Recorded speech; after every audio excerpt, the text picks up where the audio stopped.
Garrison operates on the second floor of the Criminal Courts building with a small, partly amateur staff. His investigation is largely financed by private businessmen and seems puny compared to the vast Warren Commission probe he's trying to overthrow. Yet he obtained an indictment against his first suspect, Clay Shaw. The key witness was Perry Russo, a young insurance salesman who says he overheard Shaw, Oswald, and Ferry plotting the assassination in New Orleans 2 months before it took place. He was hypnotized to help them remember. A supporting witness is a Negro convict and dope addict. The Shaw case is only part of Garrison's conspiracy theory, which is, briefly, that a well-financed right-wing group staged what amounted to a coup d'etat by killing Kennedy, and the U.S. administration hushed it up. It begins with the assumption that Lee Oswald knew Jack Ruby, the man who was to kill him. Let me first make a reference to Oswald's address book, which is in volume 16, XVI, and it's Commission Exhibit 18. Now, if you turn to page 40 in this volume, page 40 being page 40 of XVI, you will see the number written in Oswald's handwriting, PE 81951. PE 81951. If you go to XXV 25, the Jack Ruby's phone calls, you will find that on June 10th, 1963, Jack Ruby called PE 81951. That's the same phone number that Lee Oswald has in his address book as printed in volume 16 of the exhibits. Perhaps the more significant example to us is the fact that Ruby and Oswald have been seen together, but I cannot go into that at this time because we get into an area of evidence which I'm not free to comment on. But you have witnesses, however, who have said they've seen Ruby and Oswald together. Oh, yes. In Dallas or here? In more than one city, if you don't mind my putting it that way.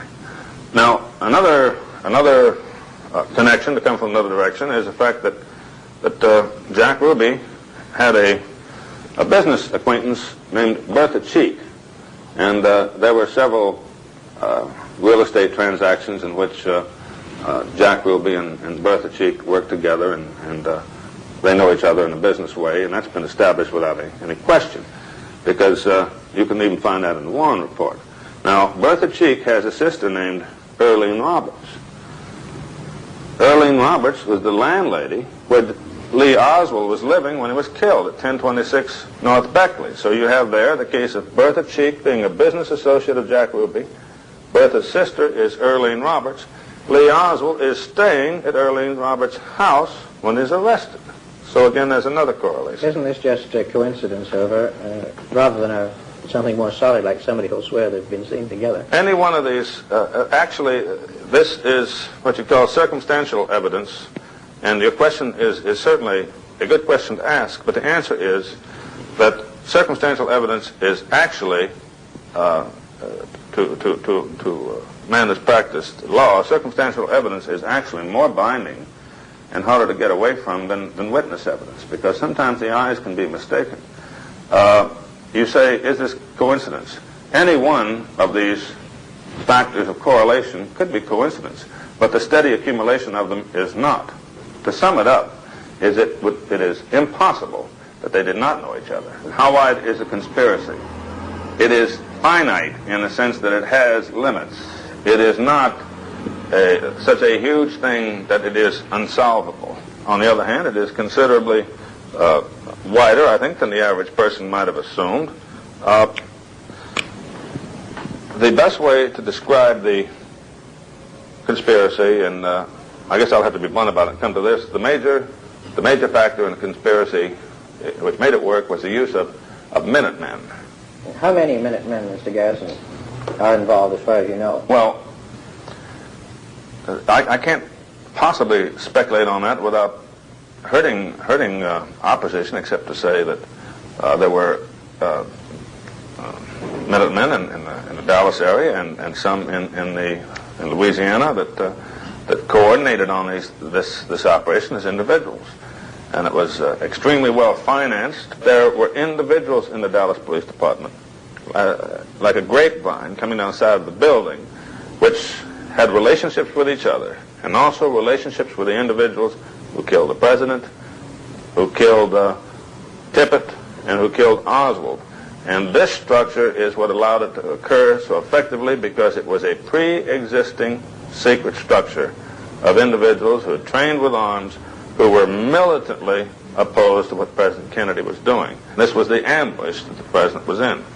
He was shot from at least 3 different directions, which is perfectly obvious from the medical testimony, although the final conclusive evidence has been concealed, naturally, the autopsy photographs. But he was shot from at least 3 different directions in the ambush, and there was no way for him to have survived. Well, you maintain that Oswald did not fire a shot that day.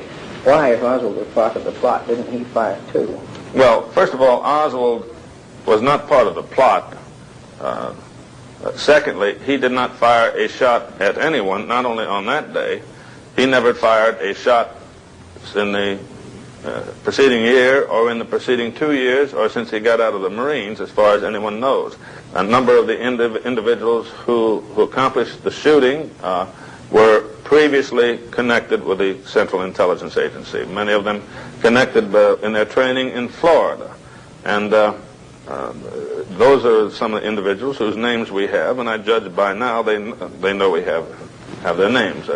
The thing which seemed to have bothered the United States and caused a major world power to participate in such a lowly fraud, such an indescribably low fraud, was the fear that the reputation of the United States or the Central Intelligence Agency would somehow be damaged when it came out that former CIA employees were involved in the assassination, and that individuals with control over Oswald, CIA employees, were involved, and that Oswald was working for the CIA. So the United States government participated in one of the greatest lies in history in order to save its face. One of the files that you cannot look at, grounds of national security, is entitled Oswald's Availability to Information About the U-2. Oswald's availability to information about the U-2. Now, this is supposed to be just a young man who was just another Marine, although we found out now that he was taught Russian by the United States government. And he's supposed to be a man who was a communist defector, and you just couldn't rely on him, and he's just so unreliable. And all of a sudden we find that he has had access to information about the U-2. I never had any access to information about the U-2. I've never seen a U-2. What's the difference between me and Lee Oswald? The difference is he was working for the Central Intelligence Agency. Oswald is always shepherded. He's even shepherded when he goes down into Texas by an individual who just left Montreal, Canada. But again, in New Orleans... Who was this individual? Well, this individual is a man who used the name at the time of John Howard Bowen, but his real name is Albert Osborne. But anyway, in New Orleans, the custodial group includes Mr. Ferry, and he's one of the people who was helping to let Oswald be de-Dallasized, and secondly, acquire the identification as a communist, in quotes. The number of people who have died since the assassination.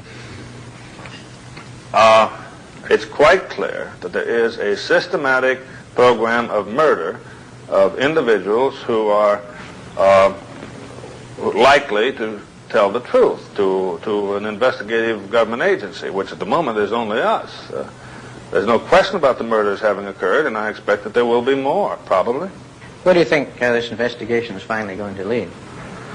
It is going to show the world that President Kennedy was killed as a result of a conspiracy, a very carefully organized a plan in which individuals whose relationship with each other was largely secret worked together in a coordinated way. Individuals who had a fusion of motives to fight the holy war against communism and to assassinate a president who, in their judgment, in their, I think, twisted judgment, concluded that President Kennedy was selling out to the communists. This is the sort of view they had.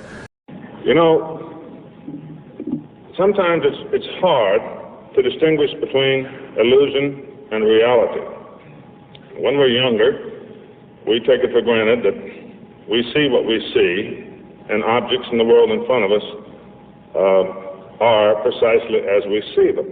And then, of course, as time goes on, we have more and more doubt about that. As you recall, going back to when you were younger, I'm sure everyone in this room had the feeling when they were a child it was impossible for you to conceive of dying, so you assumed more or less that you'd continue to live forever, even though nobody did before. It was an illusion, a childish illusion, but one which most people have. Of course, that goes with time, but other illusions continue to remain, and sometimes the government takes advantage of it. One illusion that stays with us to a great extent, unless we have the good fortune or the misfortune, as the case may be, to have detachment. Another illusion is the idea that we're living in the best of all possible worlds. This is a favorite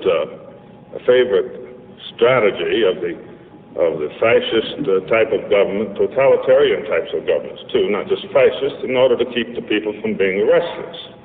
And actually, you're seeing it applied, I think, rather systematically in a number of areas in the government of the United States today.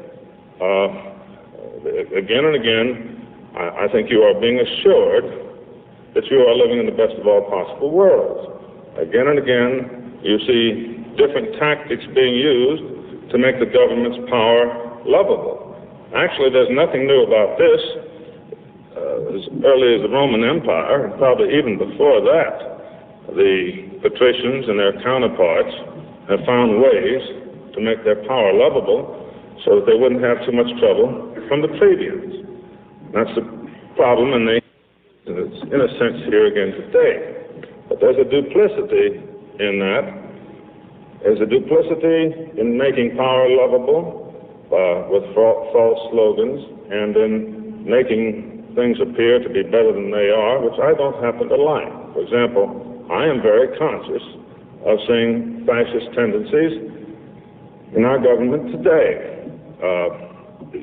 I suppose that right now that places me in the FBI file under, I'm probably filed with a lot of other people being investigated under the title of anti-fascist activities, which is derogatory files from Mr. Hoover's point of view.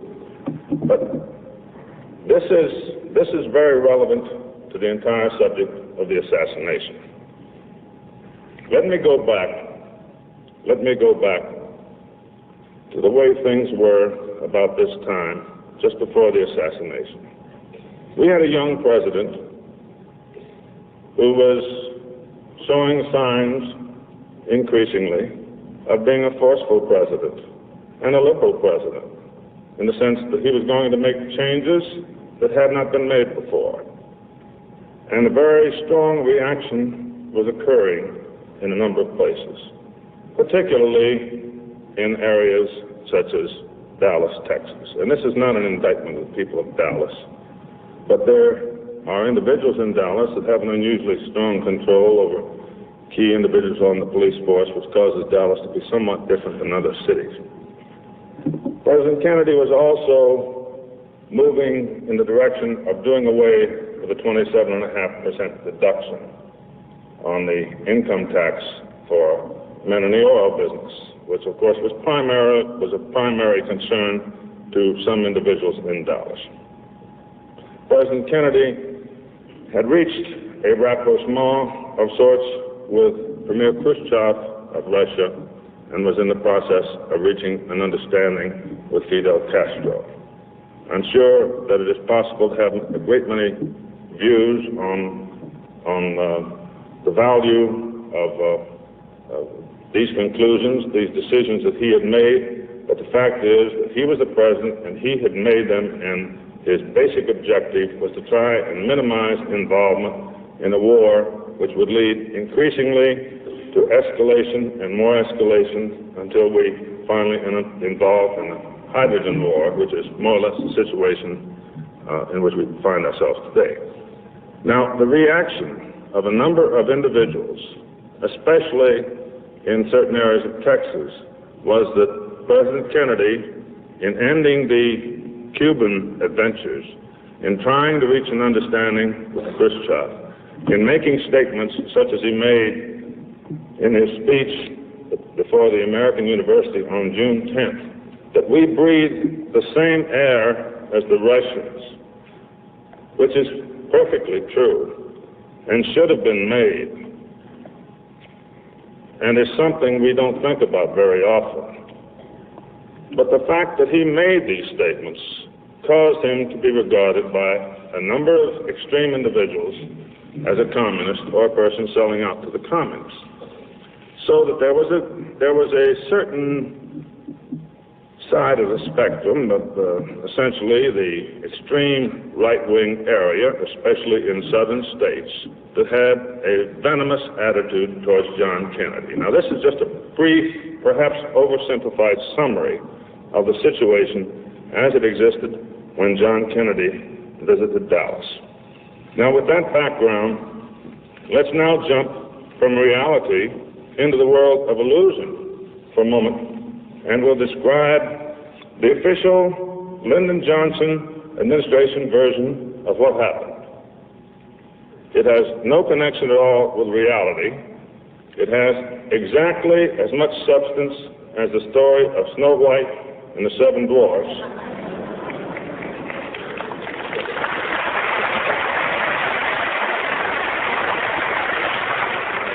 But it has the gold presidential seal on the outside, and that's good enough for NBC. Anyway, the official story is that every possible safeguard had been taken to protect the president. And he was proceeding down Elm Street, having made the turn from Houston, when from his lair in the 6th floor of the school book depository, a Marxist communist was crouched. I think, actually, there's some difference between a Marxist and a communist, but it doesn't really matter in fairy tales. You can make them the same thing. So he's a Marxist communist, and he's crouched there with his Mannlicher car candle. He fires 3 rapid shots of fantastic marksmanship. And as a result, the president, of course, is killed, and the governor of Texas is wounded. And as I know Mark Lane has explained to you at some length, this is such an unusual rifle, and the ammunition was so unusual that one bullet created 7 different wounds and emerged in pristine shape. As a matter of fact, there was a delay of approximately 1.5 seconds between the time that the bullet finished going through President Kennedy and began its journey through the governor. But no matter, the president's seal was on the outside, and that was good enough for Newsweek. Anyway, this is the official version. In reality, what happened was this, and I'm going to have to be general for 2 reasons. One, because there are a great many things that I don't know about the assassination. I have never tried to pretend to know more than I do, although I have read magazine articles which have me saying things I haven't said and indicating that I pretend to know more. But another reason I can't go into great detail is because some of the details we have would indicate or would cause certain people to move from where they are and create certain problems for the rest of our investigation. But I can tell you generally what happened. Generally what happened was this. An elaborate conspiracy had been worked on for a very long time. There were 3 levels. Of course, classification, as I know you well know, is an arbitrary thing, but for reasons of convenience, we classify, we call it operating level, individuals pulling triggers, operating the radios, driving the cars. Intermediate level, individuals providing services, such as David Ferry, Jack Ruby, and others. And then the sponsor level, which I can't go into in too much detail. That gets kind of high up. But those are the three general levels. Anyway, by the time the president made his turn, the men who were to kill him were set to go. There had to be no less than 4 basic points from which the shooting occurred. There had to be no less than 4, and possibly 5. I might add, before I even go into them, that anybody who has ever been at Dealey Plaza or has ever seen a picture of Dealey Plaza will know that if there was a lone assassin sitting in the 6th floor of the book depository, he would have had to have his shot at the president as the president approached slowly towards him on Houston Street. This was the best shot he would ever have. The fact that this was passed up indicates, along with many other things, that the lone assassin was not there. The reason they waited until the president had almost reached the sign was so that he was in a central point so that he could be hit from many directions. The objective was not to wound him, not to hit him several times, but to make sure that he was dead or dying before he reached the triple underpass so that there would be no danger of his surviving and having control of major investigative agencies such as the FBI. Because had he survived and had he been in control of the FBI, every individual involved would have been caught by now. So it had to be assured that there was overkill. That's why you can't see the autopsy pictures. That's why no one can see them. That's why a pathologist selected by this community cannot look at them, because the autopsy pictures will show that President Kennedy was hit from a number of different directions. The autopsy pictures will show that he was hit in the front of the head at least twice. It will show that there's a hole in the president's forehead at the temple line, and it will show that the right side of his head has been torn off by a bullet coming from the right, and God knows how many other wounds, but at least 2 from the front. And you aren't supposed to see that, because you are supposed to be dutiful Americans and believe the fairy tale of the lone assassin, because that's what the president wants you to believe. But in order for you to believe that, you cannot see the autopsy picture. Now, even as I point this out, I must caution you, and this may be hard for some of you to accept, but please believe me, I've never been more sincere. I am sure that if the government is able to accomplish it, it will one day reproduce autopsy pictures which will appear to be autopsy pictures and support the lone assassin theory. I think they're having some technical problems, but I'm just trying to say that there is nothing they will not do. There is nothing they will not do. They didn't hesitate to kill Jack Kennedy in Dealey Plaza, and there is nothing they will not do. The operation, for all practical purposes, continues. You can see that again and again. We can, in the constant interference with our investigation, in witnesses being harassed, moved away, one thing after another, constant monitoring of telephones.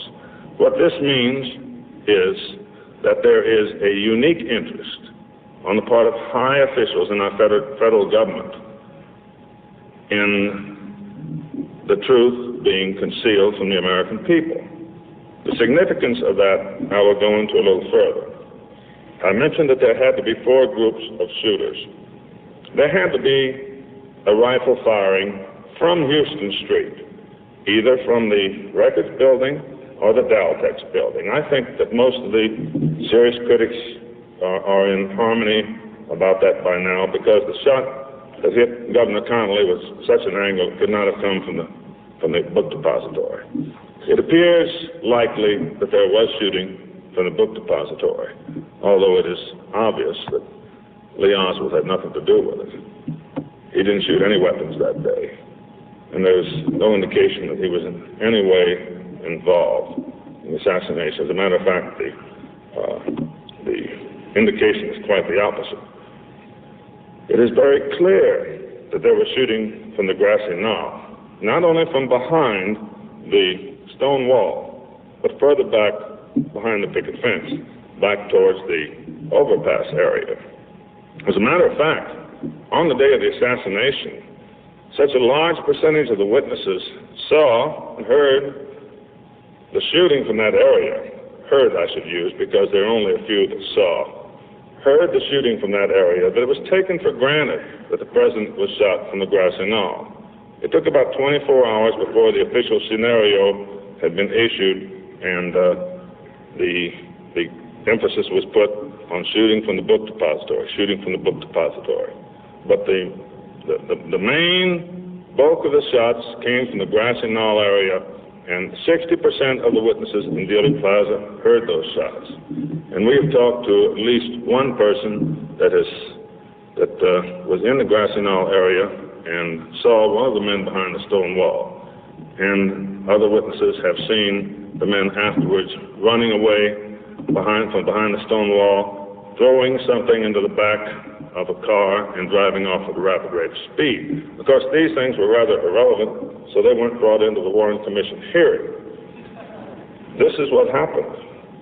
Now, the last apparent shooting place is something that we have come across recently, several months ago, and you may have seen it. It got some attention from the news services, which was a surprise to us. And I'll just mention it in passing. If you're interested and want to ask questions, I'll go into it more later. But it appears that the subsurface drainage system in Dealey Plaza was also used. Dealey Plaza used to be a residential area. They had a lot of houses there before they removed the houses and cleared it out to make this incredibly beautiful plaza with these instant Mussolini arcades and all these beautiful pergolas and things that you've seen in pictures.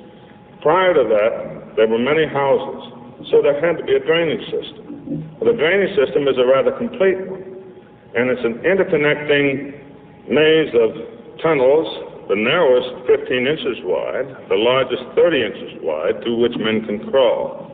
For example, one of the entrances to the tunnel system is behind the grassy knoll. You lift up a 3 by 3 foot grate, and you find yourself going down into an entrance, and it's got tunnel ways leading in several directions.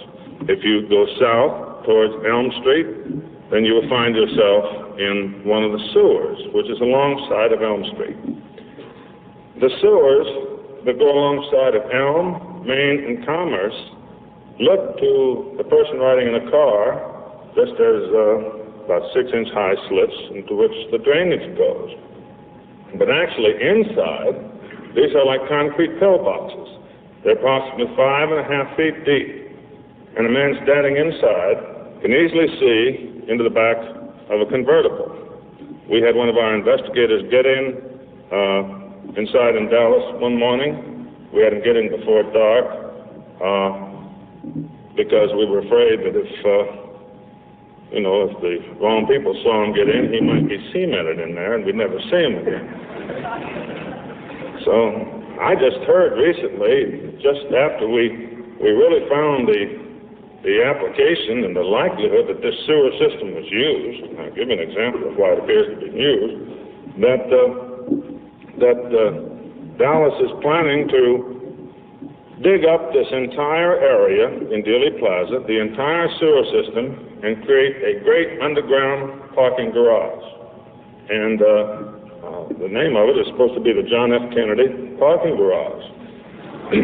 Well, if I had not had a single thought about the possibility of the sewer system having been used before, this would have aroused my curiosity, because this is just about the last bit of physical evidence that remains at the scene. there's been a pattern of destroying and removing and shifting everything, and I wouldn't be surprised that what this was related to it. On the other hand, it might be entirely a coincidence. Anyway, the sewer system, the closeness of these sewers to a man riding in a convertible down Elm Street becomes very significant when you consider that there was a bullet found on the south side of Elm Street in the neutral ground. It landed on its base among pieces of the president's head. We have photographs of the bullet, and in the photograph you see Deputy Sheriff Buddy Walters of Dallas smoking a cigarette looking down at the bullet, and you see a Dallas policeman firmly standing on top of a manhole cover which leads down into the sewer system. I don't know why he's standing there at this time, but it would be kind of hard to get in there if he was standing there. And the clock over their shoulder shows that it is 12:40. This picture was taken 10 minutes after John Kennedy was shot, and his heart was still beating when the third man in the picture, who appears to be a federal agent, although we are unable to identify him because there's no way to get any kind of cooperation from the federal government, is picking up the .45 caliber bullet. The size of the bullet has been identified by comparison with real bullets, and there's no question about the fact that this is the .45 caliber bullet which landed on its base among pieces of the president's head. Now, this was never admitted into evidence in the Warren Commission, nor was it ever mentioned in the Warren Commission in any way. In fact, they pretended that there was a great mystery. No bullets were ever found except number 399, which was found at the hospital, the bullet to which they consigned the 7 different wounds. Now, the .45 caliber, although it was in the picture and is being picked up, is being looked at by Sheriff Buddy Walters, has now ceased to exist officially because it creates a problem for the federal government. It's not possible to shoot a .45 caliber bullet from a 6.5 Mannlicher Carcano. The official fairy tale says that Oswald was the lone assassin, therefore it is necessary for this bullet to become a non-bullet. And already Sheriff Buddy Walters has replied when we made the photograph available that he doesn't think he found a bullet. You know, it's kind of hard to remember. It's a lot of things happening that day, and you can't remember whether you found a .45 bullet sitting there or not. He doesn't think he found a bullet. Well, today we released, and I hope it makes the news services out here, we released a copy of a correspondence between 2 members of the Warren Commission, 2 attorneys, and one of them is referring to the fact that Sheriff Buddy Walters originally had said that he found a bullet, but now had backed off from it, asking him to question about it further. So this is one situation in which finally the federal government has been caught. They have told so many lies, one lie after the other, new lies to keep the old lies alive. This is one time when we have finally caught them. It's one thing to know that they've lied, and anyone who has read the Warren Report or Mark Lane's work or Harold Weisberg's or looked into it has to know that his government is lying to him rather systematically, at least in this area, and if in this area, God knows how many other areas. But here we finally have them caught.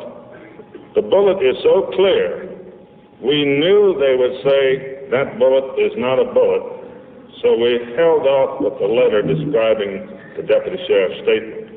And now we have the Warren Commission records and a photograph to show that the federal government did find and conceal a .45 caliber bullet that was certainly involved in the assassination of the president. This is very significant because it means in terms of overwhelming probability that not just the command of the FBI, but Lyndon Johnson himself had to know before the sun set that evening that among the bullets which killed John Kennedy, there was a .45 caliber bullet.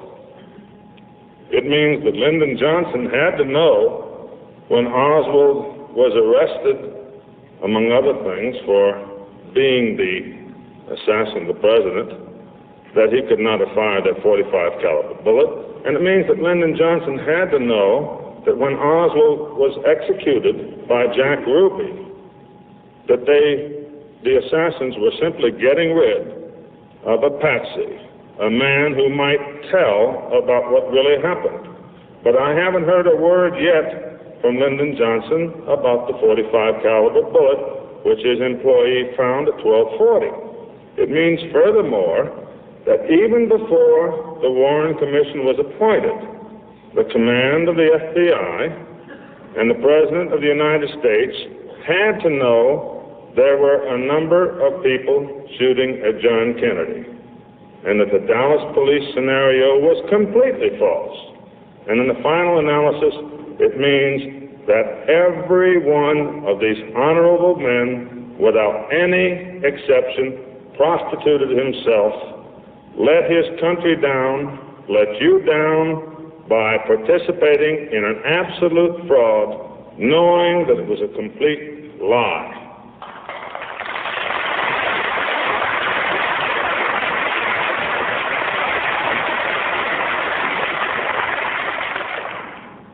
Yes. Garrison, what is your opinion of the two articles that occurred in Guardian Post and Life magazine? I think they were last week before.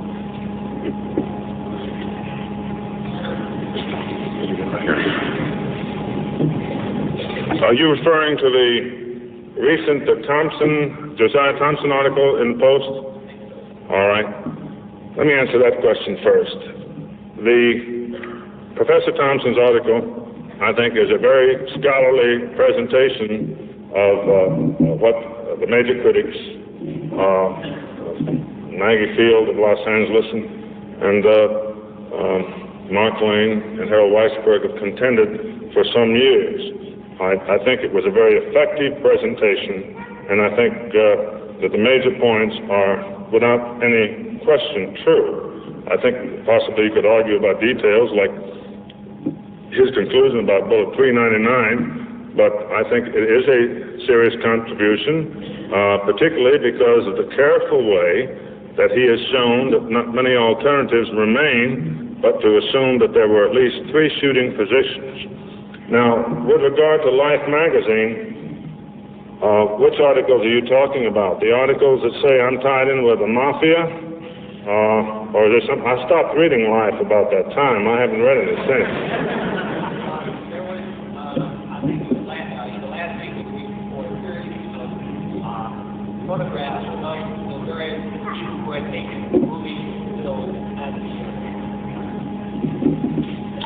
Life magazine rendered a serious service to this country a year ago in its anniversary issue when it had an article entitled A Matter of Reasonable Doubt. And it helped lead the way in re-examining the assassination of John Kennedy.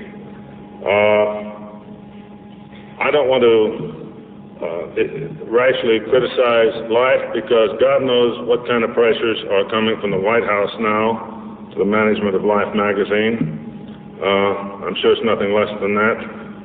I think in the long run that the editors of Life are concerned about the truth, like the editors of other magazines. But the only thing I can say about the last article, which is really nothing but a bland presentation of pictures, is that right now, for reasons which I don't understand, Life is not in the battle. But I hope that we see them there again, because God knows we sure need them. Any other questions? Right here.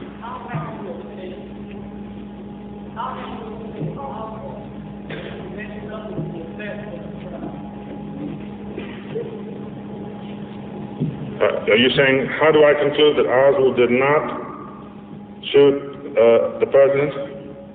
Is that all right? Well, first of all, there is no evidence that he did. Normally, when you are going to charge someone with a crime, you are required to present evidence that he did do it, and the defense does not have to present evidence that he did not. Nevertheless, I will act as his defense counsel and give you a few examples of evidence indicating he did not. The examination of the rifle for fingerprints did not produce fingerprints of Lee Harvey Oswald. The indications that fingerprints of Oswald were obtained and announced by some individuals in Dallas right after the assassination were untrue. The Federal Bureau of Investigation, which is the only sound fingerprint, which is the soundest rather, laboratory in the country, found no fingerprints of Lee Oswald that it could identify on the gun, on the rifle. Secondly, Oswald was given the nitrate test, which is a very effective test. If you fire a rifle, it leaves traces of nitrate on your cheek. If you fire with it on your right side, your right cheek will have traces of nitrate. If you fire on your left side will have traces of nitrate. Oswald was exonerated by the nitrate test, which indicated that he did not fire a rifle. I might say that the evidence exonerating Oswald is so complete that had he lived, they could not have had a trial. They would not have dared to come to trial. He had to be executed. And then you had to have a fraudulent commission like the Warren Commission to make it appear that he did these things when he wasn't even near the scene. Third, the rifle, Mannlicher Carcano, was not even tested to see if it had been fired that day, with very good reason, since it apparently had not been fired that day. Fourth, Oswald was not a very good shot, and there is no acceptable evidence that he had ever shot a rifle since he left the Marines. The last time he shot in the Marines, he just barely qualified as marksman, and there's no indication that he shot since. Fifth, the telescopic sight on his Mannlicher Carcano had never been they say it was his, had never been adjusted since the shipment. And before they test fired it, they bore-sighted it and aligned it because you could not fire it. The sight was out of line with the tube of the gun. Furthermore, it was a physical impossibility for Oswald to get downstairs in that short a time, especially if he had to wipe off the fingerprints and hide the gun under the boxes, go from the 6th to the 5th, 5th to the 4th, 4th to the 3rd, 3rd to the 2nd, in the same time that Roy Tooley and Marion Baker went from the 1st to the 2nd. Furthermore, during the time that he was supposed to come down, and if he had been able to do that, he would have been the decathlon champion of all time. If he had been able to do that, but he couldn't possibly have done. Incidentally, one interesting thing is, in conducting their test to see if he could do it, this is typical of the type of tactics the federal government used. They found in Marion Baker's testimony, he's the officer who saw Oswald on the 2nd floor drinking a Coke. They found that if the man ran fast enough, I think they got somebody from some track star from recent track events and had him running down the steps. They found that they could get him down there at maximum speed to reach the Coke machine, but could not get the Coke out of the Coke machine. Honest, this is true. So what they did was they brought back Marion Baker and had him re-examine his written statement. And now if you look at it in the exhibits in the Warren Commission, you will see where he is scratched out and was drinking a Coke. That's scratched out. That's what is known as rewriting history, to make it conform to the official fairy tale. To get to another part of the forest, Tippit was shot. Well, I might add one more thing. As a matter of fact, at the time of the shooting, you'll see this in the November 22nd issue of the Dallas Times-Herald. One of the men who ran the book depository went inside immediately after the assassination and happened to see Lee Oswald on the first floor. This is before he went up to get a coat. Saw him on the first floor. Well, this isn't too useful to the lone assassin theory, so this was never mentioned again. In other words, he was never higher than the second and was apparently on the first floor at the time of the assassination. A physical impossibility from many points of view. Tippit shooting, well, furthermore, the witness, the only witness they were able to find, and the hundreds of people there, Mr. Brennan, who was finally willing to say that he saw Oswald at the window, initially insisted it was not Oswald. But he finally agreed it was, and they had their witness. But that's all they could get out of hundreds of people. On the other hand, more than one person saw several individuals up there on the 6th floor. So any serious examination of the Dealey Plaza picture eliminates Oswald as a possibility of any kind. The same is true with regard to Officer Tippit. Officer Tippit was killed by two men who alighted from a car. When they left, one left in the car and the other left running. Both of them were black-headed. Neither one looked the slightest bit like Lee Oswald. As a matter of fact, they found a mixture of shells on the ground. Afterwards, one was an automatic shell and several were shells from revolvers, which would have suggested to the average reasonable man that there were two men, unless Oswald was supposed to have had an automatic in one hand and a revolver in the other. Furthermore, Oswald could not possibly have made it time-wise if you use the time standard by the main state witness. Furthermore, the test of the 38 for fingerprints indicated that there were no fingerprints on it at all. Now, that was excluded from the Warren Commission because of the scandalous implications of that. We obtained that from the Texas investigation. We got a copy of the Texas investigation, found in it that this 38 Smith & Wesson, which Oswald is supposed to have used to kill Tippit, and then running down the street, pulling the shells out, putting in new shells. Then later at the Texas Theater, he's wrestling with the officers and he tries to kill one, and it doesn't go off, and they're pulling him and they get the gun. It doesn't have one fingerprint on it. Isn't that unbelievable? Even the Warren Commission didn't have the stomach to introduce that. So anyway, we could go on and on, but considering, to begin with, that the prosecution has the burden of proof, I submit as a defense counsel in this instance that it's apparent in terms of probability that Oswald was not involved in the shooting at all. Little boy right there.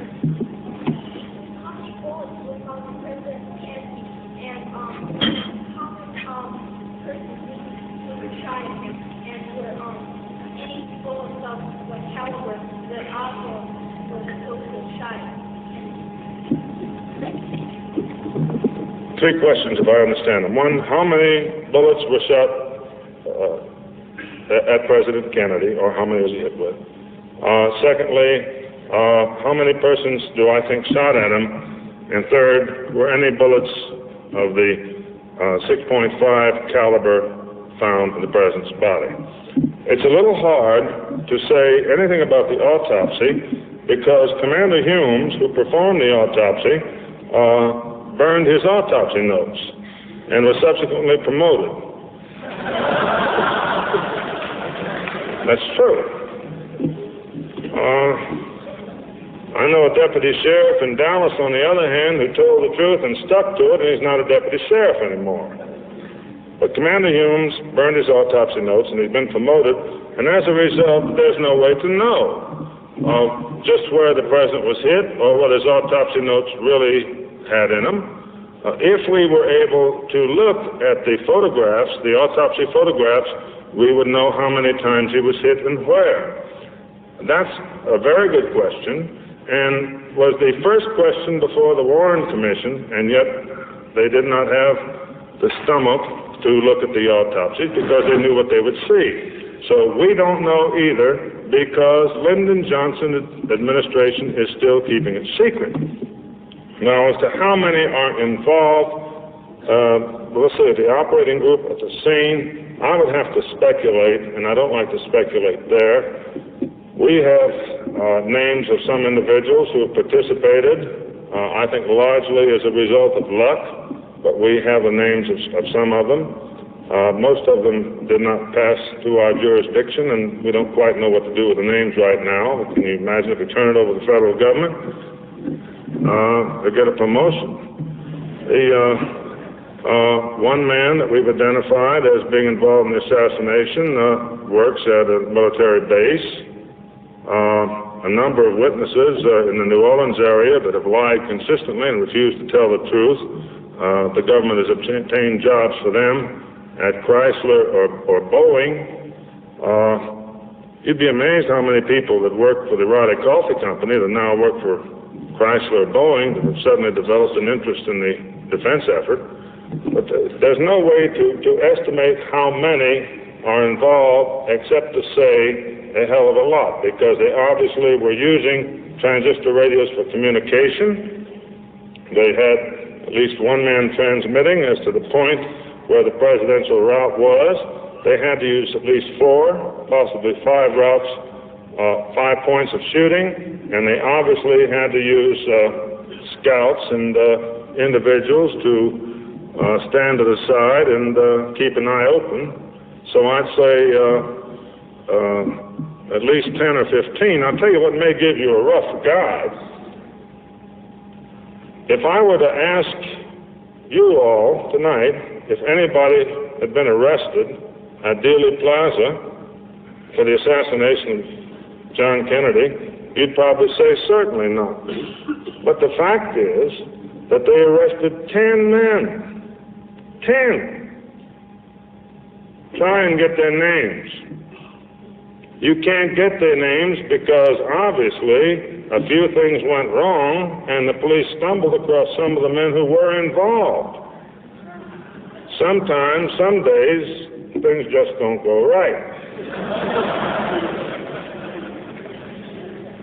This was the probable reason for the shooting of Officer Tippit, because if you study the radio logs, you see a continual reference to individuals running back in the railroad yards, another individual being seen by Cobb Stadium with a rifle, other individuals getting out of cars with rifles and so forth.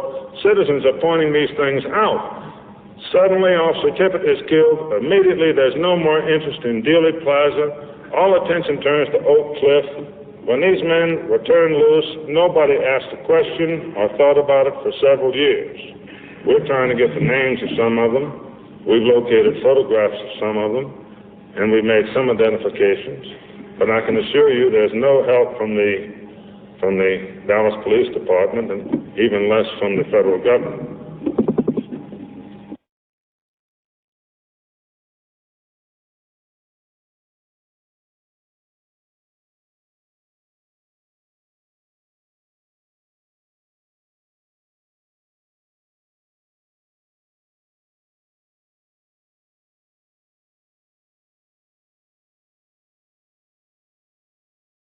Are you willing to say tonight, when your trial comes up, that you'll secure a conviction without the shadow of a doubt? I cannot make a statement which would reflect on Mr. Shaw. Since the day we charged him and arrested him, I have not made a statement which inferred that he's guilty, and I cannot infer that now. But I am trying to tell you that there is no question as a result of our investigation that an element of the Central Intelligence Agency of our country killed John Kennedy, and that the present administration is concealing the facts. There is no question about it at all. That is your opinion? No, it is not. I know it, and if you will just wait, you will see that history will support this as fact.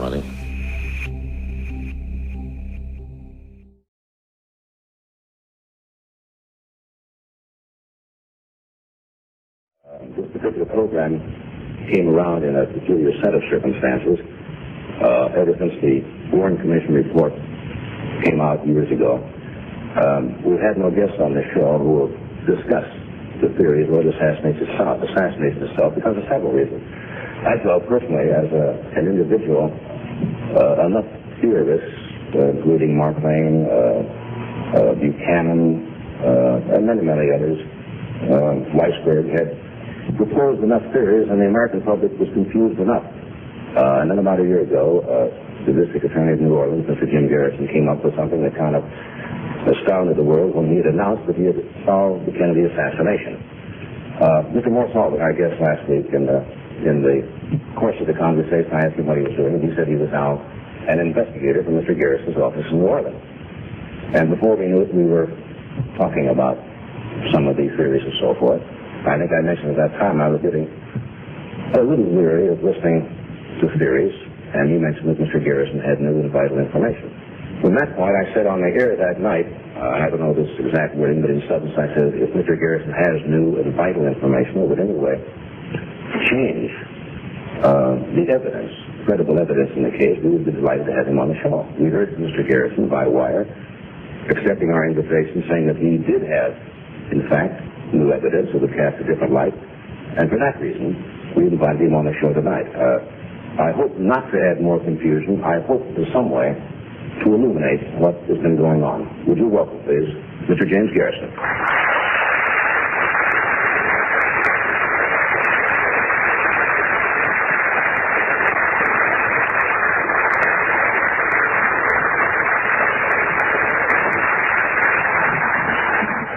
Mr. Garrison, I thank you for coming and accepting the invitation, and I hope I did not misstate a moment ago what I tried to say to you in the telegram.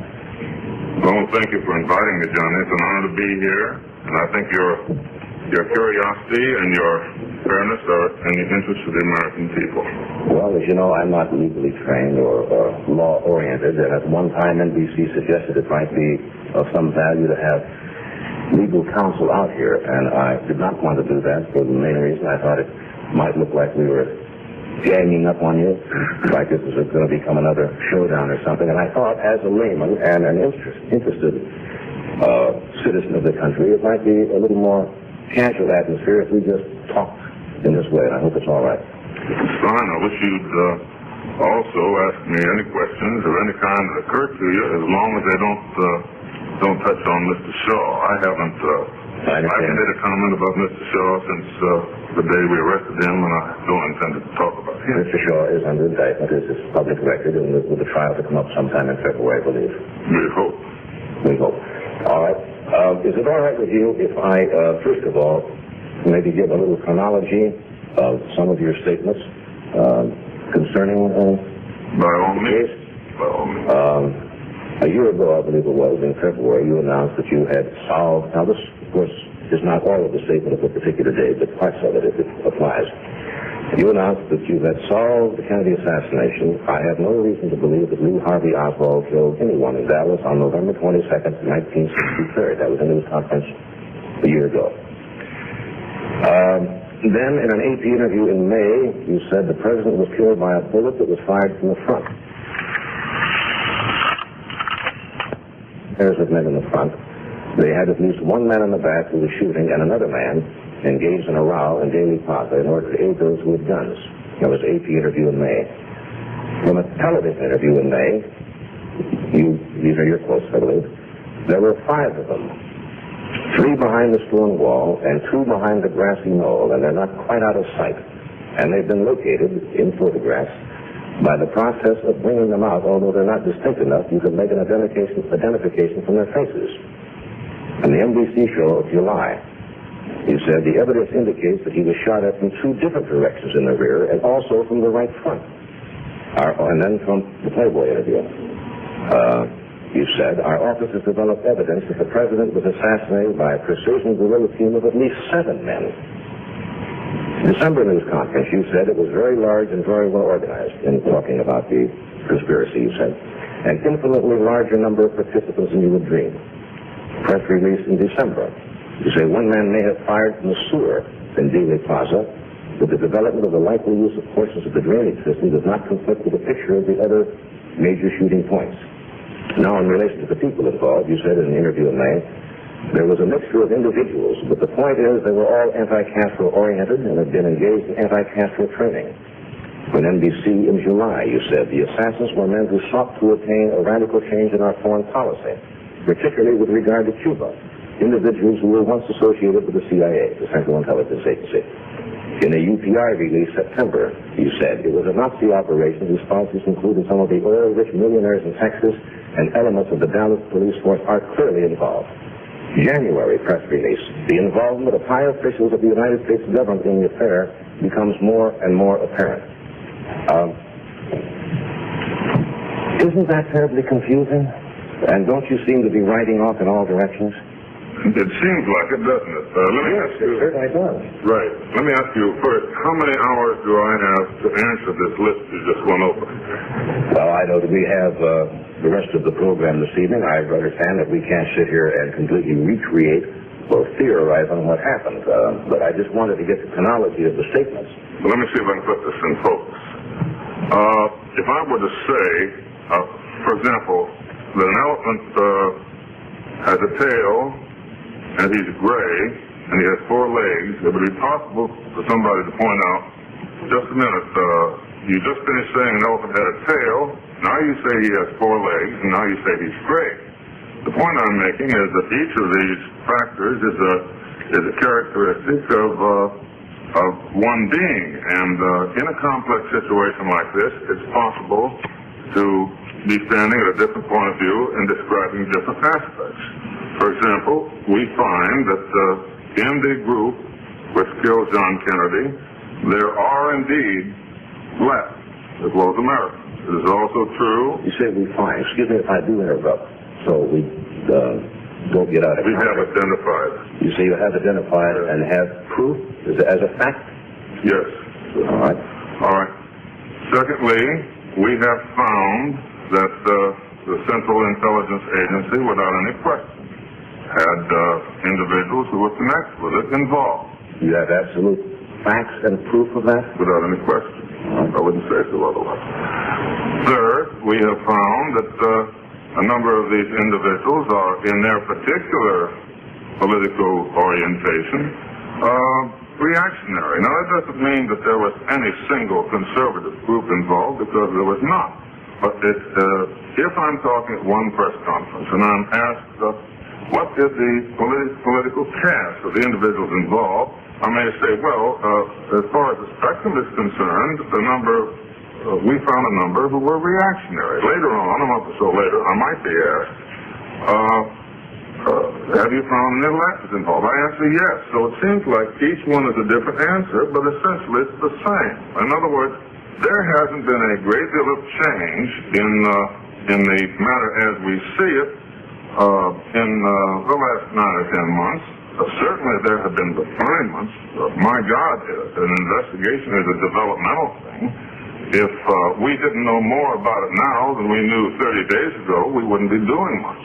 Yes, there are changes.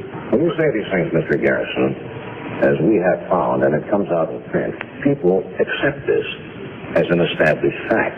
And you say it's an established fact, but it has not been proved in any court of law, has it? I mean, this is what you are theorizing or saying, but in fact has not been proved. Is that true? It's partly true, except that I'm not theorizing. I'm telling you what we know to be fact as far as court of law. But nobody else seems to. Seems to what? Seems to know that as a fact. But nobody else has looked into it. This has never been investigated before. It wasn't investigated with the federal government. That was no attempt to investigate. That was just an operation to conceal the evidence, to conceal what happened. This is the first investigation they've ever had in the case.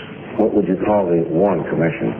I would say that the function of the Warren Commission was to make the American people feel that the matter had been looked into so that there would be no further inquiries, so that the American people would not find out the involvement of elements of the Central Intelligence Agency, and so that they would think the matter was closed.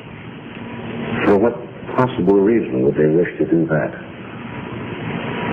First of all, I have to identify my answer now as speculation, because you're asking me to go inside of their minds.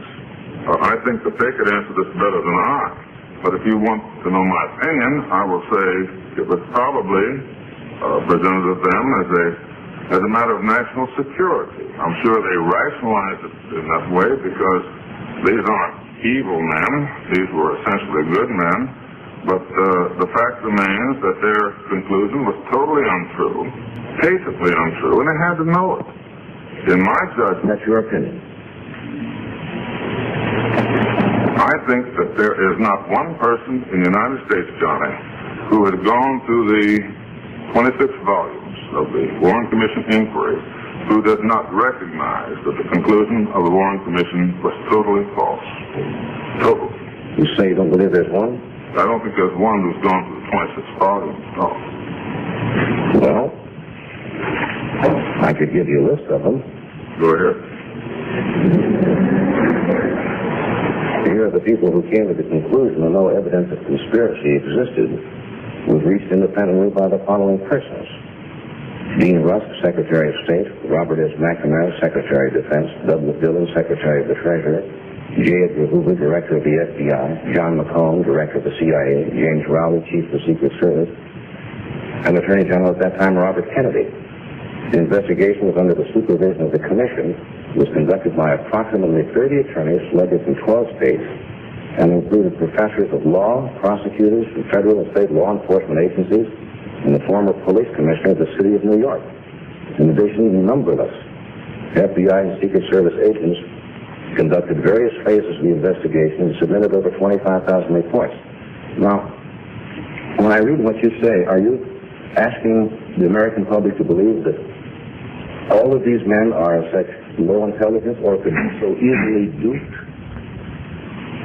and not know the facts? I can tell you that none of them have read the Warren Commission, or they wouldn't be taking that position. Now, I don't pretend to know what motivates these distinguished men, but I can tell you that I'm no longer impressed by the title of a man, and the fact that he's important in Washington doesn't mean a thing to me, because I've seen what the members of the Warren Commission did. For example, they concluded that Lee Oswald was the lone assassin, and the evidence is clear that Oswald never fired a shot. Never fired a shot. So the fact that you could give me a list of 1,000 honorable men, and that wouldn't change the fact. That doesn't make it so. Didn't the Warren Commission say, insofar as we were able to determine Lee Harvey Oswald acted alone, and if there were other assassins, we were unable to find them? I think they probably... There is a difference in them, and categorically saying one thing. The difference is kind of marginal. I'd say there is a saving clause when they add those words, but I think it's much more significant when you consider that the major question by the summer of 1964 was from how many directions was John Kennedy hit, and which shot was the fatal shot, and where was he hit. Now, 18 colored pictures were taken of the autopsy, and 12 black and white. And not a single member of the Warren Commission looked at it. Not one of them looked at it. And surely the reason for that must be that they knew what they would see. Not a single member looked at it. So consequently, right now, today, these men have not looked at the evidence which shows that the President of the United States was killed by a shot in the front. On the other hand, there is evidence available to the people of this country, if we can just get it presented to them, that shows that the President was killed from the front, and that is the Zapruder film. The Zapruder film was taken on the 22nd and shows the assassination. And it shows that John Kennedy was hit from the front with such force that he had nearly blasted out of the back of the car. Yet it's 4 years since the assassination, and no one here has seen the Zapruder film. Nobody in the country listening to us has seen it, and they probably never will. And the reason they probably never will is because if you look at the Zapruder film, you know without any question that the President was hit from the front. The question is, if all these honorable men are telling the truth, and if they really have looked into it, why is it that NBC, for example, I know NBC would love to show it, why can't NBC show the Zapruder film? What difference does it matter, Johnny, how many honorable men are involved? When the critical evidence is continually being concealed from the American people. When they can't see the evidence... That's a big statement, isn't it, to say that the evidence is being concealed from the American public? No, let me show you some of the... We have to interrupt for a second, but we'll come back. I just have to interrupt for commercial verification this evening, and we'll continue. Right now, take a close look at your hands. The people at the Chapstick Company have, and they've come up with something very interesting. So before you go on to this, I have to say as a layman, I find your statement that all of these people, names I've mentioned, plus high government officials, are trying to hide knowledge of the conspiracy and the death of the president. I don't see for what possible reason. Secrets in this country have not been notoriously well kept. Things have a way of getting out anytime more than 2 or 3 people know it. I just can't understand how you think that these men think they could get away with this, and for what reason they would do it. If they want to reassure the American public, I hardly think that they would be involved in any kind of complicity, would they, in trying to hide information? That just doesn't make sense to me. Well, I agree with you. As a matter of fact, I have not been exactly famous for rocking the boat. I was a true believer until I stumbled into this thing. But let me answer your question by, first of all, giving you a list of dozens and dozens of files which are secret until the year 2039. I have an 8-year-old boy. Before my 8-year-old boy can look at these files, some of them having titles like Lee Harvey Oswald's accessibility to the U-2, the CIA file on Lee Harvey Oswald, the CIA file on Jack Ruby. Before my boy can look at these, he will be over 70 years old. Now, all I can say is there are 4 long pages here, and they are secret. If there's nothing wrong, then certainly they can open them up.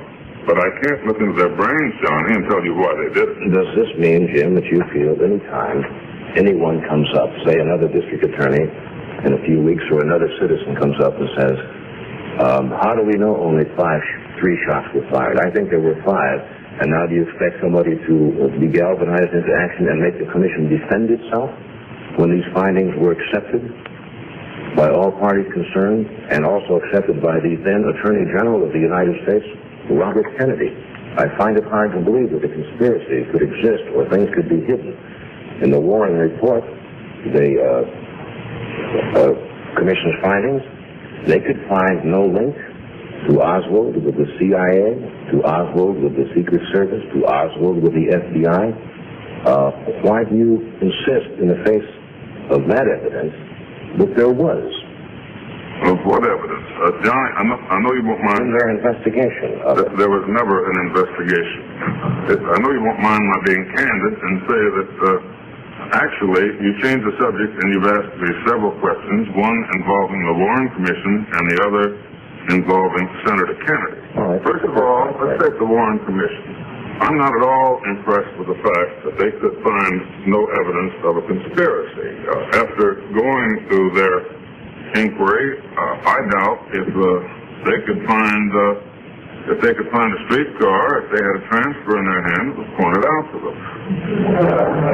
I think that they knew at the beginning what they were going to do, and what they were going to do was to reach a conclusion that Oswald was the lone assassin because he was dead and because the Central Intelligence Agency was deeply involved in the assassination. Was their action fraudulent? Yes. Is it unusual for people of such stature? Yes. But the fact remains that they did it. Now, with regard... No, you say the fact remains again, as if it is a fact. You keep saying we know, and the fact is, but that's not a fact, is it? Yes. Let me take one point. What makes it a fact? Because you say so? No, not because I say so, but because the evidence indicates that Lee Harvey Oswald did not fire a shot. Will you concede that the Warren Commission reached the conclusion that Lee Oswald shot at the president from the depository? I will. All right. Now let's look at the facts. The facts are that they couldn't find a single witness out of all the hundreds and hundreds of people in the plaza to say that Oswald was at that window until Lee Oswald was dead. And finally, one man who initially had said that he was not Oswald at the window, a man named Brennan, finally agreed that it was. No one else out of the hundreds saw him there. Actually... I'll have to take issue with you. What's the name of it? Other people did see people in the window. Not a man in the window, and identified his characteristics, his height, his clothing.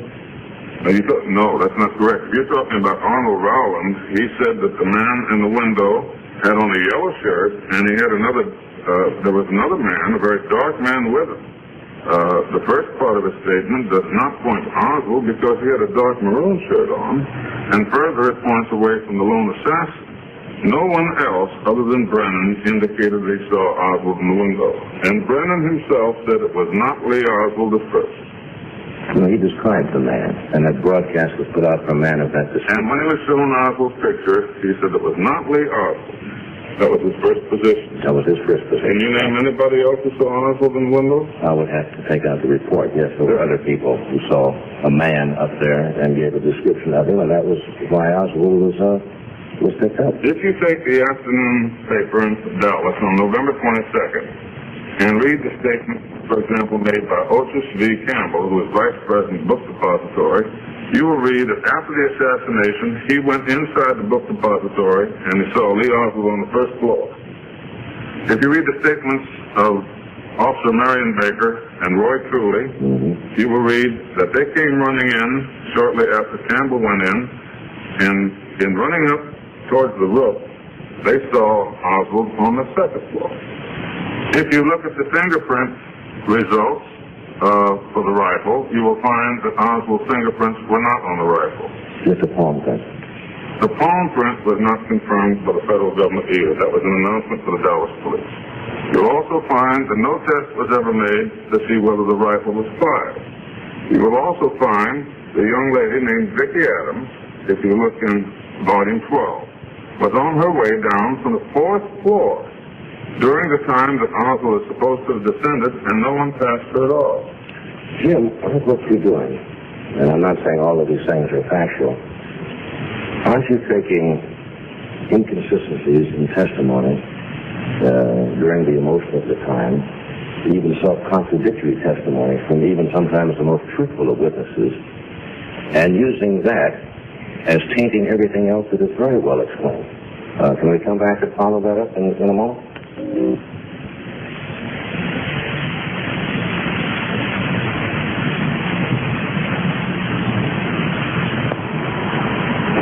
We're back with Mr. Garrison to kind of say where we were.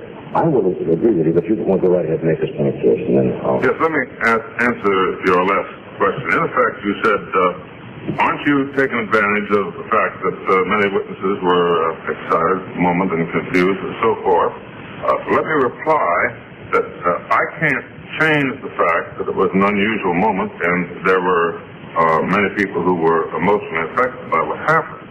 However, we have located with no trouble many people who heard shots coming from the area of the grassy knoll.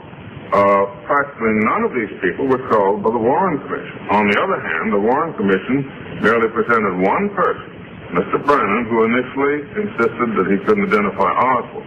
I'm simply saying that whether they were emotionally affected or not, they should have called in some of the others so that they could have found out what happened. For example, among the many people who heard shots coming from the area to the west of the book depository are Dorothy Ann Garner, Otis Williams, Otis Campbell, Mrs. Avery Davis, Mr. and Mrs. Newman, Mrs. Dolores Unos, Stephen Wilson, Danny Arce, Jim Hicks, and many others. Practically all of these people were ignored by the Warren Commission. My point is, they didn't look into it because they didn't talk to anybody who heard the shots coming from anywhere else. In other words, they didn't want to hear a thing that did not incriminate Lee Oswald. Isn't it a fact that many people, depending on where they were standing that day, heard shots coming from where they, in relation to where they were standing, and the unique arrangement of the buildings there, and even discussion with witnesses, they said they really couldn't tell. It could have been a reverberation, it could have been an echo, but that even again does not change the overwhelming evidence, does it, in any way? I mean, somebody who's not sure where shots come from, how does that in any way change the overwhelming major revelations of the case? First of all, there is no overwhelming evidence that Oswald shot from the book depository. The only evidence available indicates that he did not. Furthermore, of all the major conclusions reached by the Warren Commission, the only one that's true is the conclusion that Jack Ruby shot Lee Oswald. And they had to say that because everybody in the country saw it. In your opinion, that's the only conclusion they reached. Our hardly the major conclusion that many reasonable people have accepted. Now, you cannot say that that's the only conclusion they came to. They came to many conclusions, or what presumably, or what possibly did happen with all credible evidence available. Having gone through the 26 volumes, Johnny, I can say that it is not possible for a reasonable man to conclude that the Warren Commission was right. Well, then you are accusing, if you say there is a conspiracy involved in this, doesn't it have to be one amazing conspiracy, Mr. Garrison? I mean, if you say this is a conspiracy, doesn't this have to involve the CIA, elements of the Dallas police force, the doctors at Parkland, the doctors at Bethesda, the members of the Warren Commission themselves, the district attorney? Doesn't it have to involve all of these people? No. Now let me answer this and get this clear once and for all. The doctors at Parkland concluded that the shots came from the front. To the last man, Dr. Perry, Dr. McClellan. Dr. McClellan's... Why did they come to that conclusion? Because they looked at the body of the president. Now, let me finish this point. But they didn't turn it over, did they? But, John, if there were shots from the front, what difference does it make if there were shots from the back, too? Oswald was behind the president. He can't produce shots from the front. Well, Mr. Garrison, you said that they all agreed there were shots from the front. In the confusion of the autopsy, all the doctors involved, and after speculation, including Dr. Perry, admitted that they did not, at the time, there were used penetrating wounds used. Some people have changed that to entrance wounds. They were involved in saving the president's lives, but all of the doctors agreed at Bethesda and the final autopsy, the shots came unequivocally from above and behind the president. This is not the conclusion of all of the doctors. For example, if you will look at Commission Exhibit 392, you will see the cause of death written down at 4:45 on the afternoon of November the 22nd by Dr. McClellan, and he says the cause of death was a gunshot wound of the left temple. Everybody who has a Warren Commission in their library can go look at Commission Exhibit 392, and they will see a gunshot wound to the left temple. Was that the doctor at Parkland? Yes. But that wasn't the final autopsy, and that was not the final autopsy after you had a chance to do it correctly. That was done very quickly under great strain with trying to remove the president's body from down. I think, Jim, and I'm sorry, I don't want to throw something at you and then cop out on it. But I think we're starting to rehash things that have been rehashed so much. Why don't we go on to this new evidence that you... Fine, but I must say this. When you talk about an autopsy being performed correctly, I think you're talking about Samantha Hume's autopsy. I'm talking about the doctor who all agree. Yes, this is certainly the first autopsy in history in which the doctor performing it found it necessary to burn his notes afterwards. Now, I don't know what he did that caused him to burn his notes, but I can't view that as a correct autopsy. Is that a fact? Of course it is. It's admitted in the Warren report.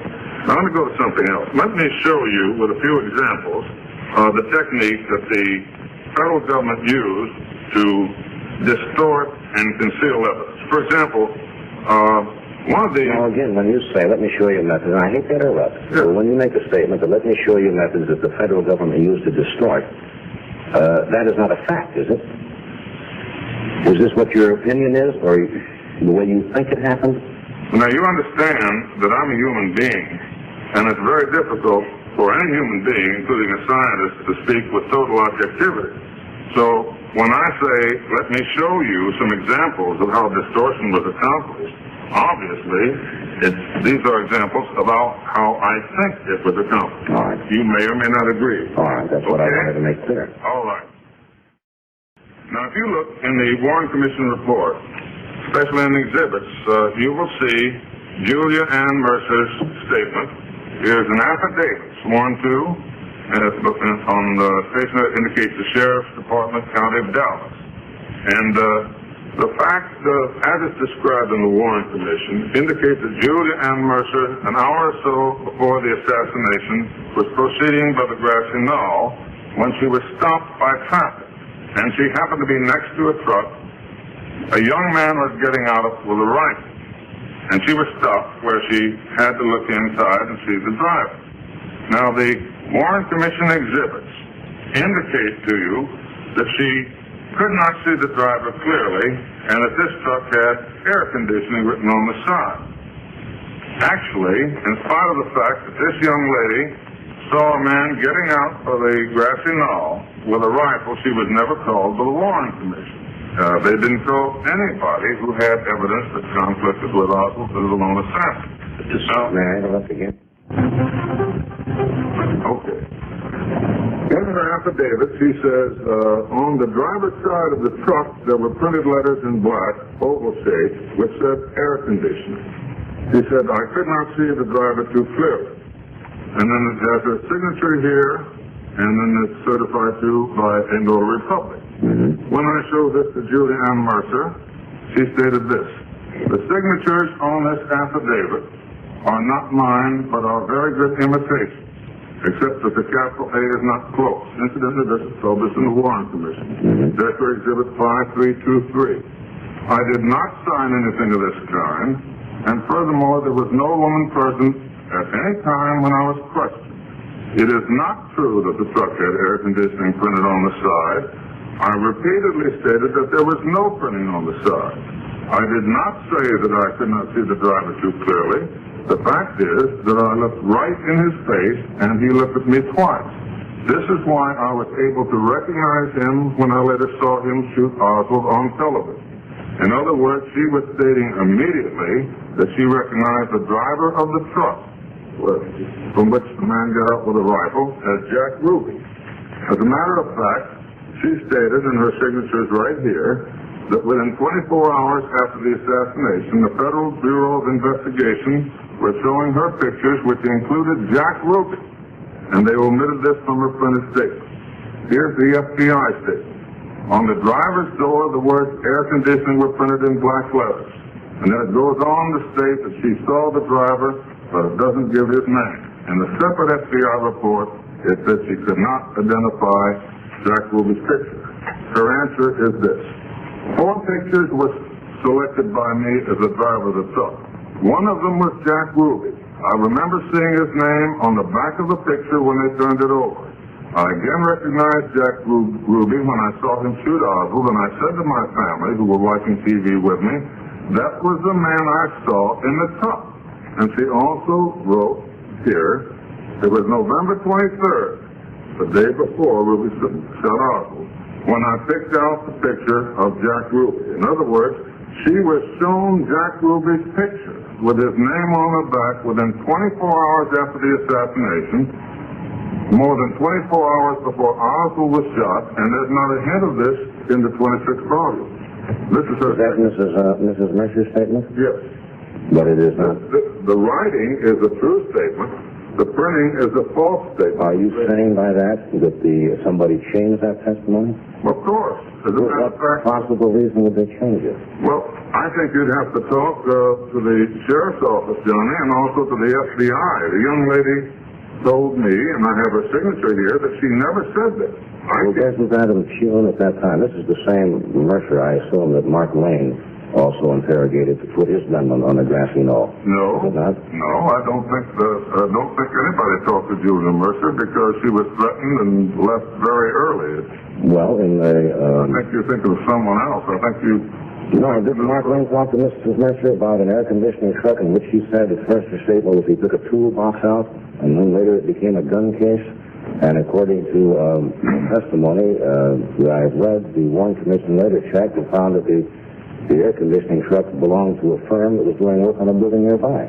Julia Mercer never said at any time that there was air conditioning on the side of the truck. This was put in because later on it was not her statement. She has said here within the last several weeks and signed her name that this is not true. It's a false affidavit. Her name was forged, and it was Jack Ruby driving the truck. Isn't also Mrs. Mercer's statement one of 60-odd also statements, depositions taken by the FBI by other people who saw at one time or another there, people carrying guns, riding various cars, and that were also taken by the FBI? I don't know about all that. Look, let's don't get away from the point. No, but let's put it in context. No, put it in any context. The point is, this lady saw Jack Ruby driving a truck. She says she did. She says she did. That doesn't make it a fact, does it? What time does this take place? I don't mean to sound like an interrogator. I'm only asking questions I don't understand. What time was this supposed to take place? About an hour before the assassination. But look... But at that time, Jack Ruby was in the office of the Dallas Times. How do you know? How long was he there? Well, he was there between 11 and 11:30, placing an ad for Master of Ceremonies for his club. Aren't you aware that there was a space gap between the two newspapers when he went from one to the other, a 20-minute space gap, and they don't know where it was? But you're going to put him in a truck. No, I'm not going to put him anywhere. The point is, she was there. Does that not implicate the Dallas police? I think you would like pictures better. No, but doesn't that implicate the Dallas police? They're implicated. How do you think they did it? How do you think they did it? Well, I don't know. Have you taken anybody to court? How can you accuse the Dallas police of being involved? All right, just one question at a time. You can be afraid of I'm sorry, I didn't mean to. An advertisement again? Not an attorney. Okay. We got to have some money to keep this thing going. All right, Jim, we're back now. Let me just make this one point. You said that the cases aren't coming up. Let me answer by saying, in the land of the blind, the one-eyed man is king. Nobody else has charged anybody. We've made 3 charges. One man has been convicted. We're trying to get the other man to trial. He postponed the case for 6 months. And it's convicted of perjury, wasn't it? Yes, it's related to the case. And a third man is fighting extradition. We're going as fast as we can, John, with 5 men. Remember, it took 6,000 men to do nothing. We're moving with 5. If it's a little bit slow, I apologize.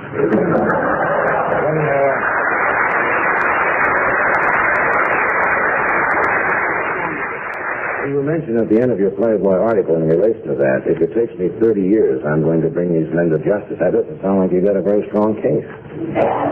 Shouldn't this go on forever? When is somebody going to get this into court and either prove it or not prove it? Let me answer by saying we took the case to trial last fall, and the defendant moved for a 6-month continuance. I think you could get your answer better by contacting the defense lawyers. We're trying to get it to trial. No, I'm glad. Now let me read to you an affidavit, which will indicate to you the technique the federal government used in this investigation. This is an affidavit sworn to by Mark Lane, who is not only a distinguished author, but is working for me as an investigator for nothing and helping me. Mark Lane has sworn before a notary that in January 1968, he interviewed William S. Walter in New Orleans, Louisiana. Mr. Walter informed me and Annalise Lane that he had been employed by the FBI during 1963. He said that he was a security clerk and was assigned to the New Orleans office of the FBI. Walter said that during the morning of November 17, 1963, he received a TWX message directed to all Southern regional officers of the FBI. The message advised that an attempt to assassinate President Kennedy would be made in Dallas on November 22, 1963. Walter stated that as he was alone on duty on the midnight to 8 a.m. shift, he immediately called the special agent in charge of the New Orleans office, Mr. Maynard, and informed him of the contents of the message.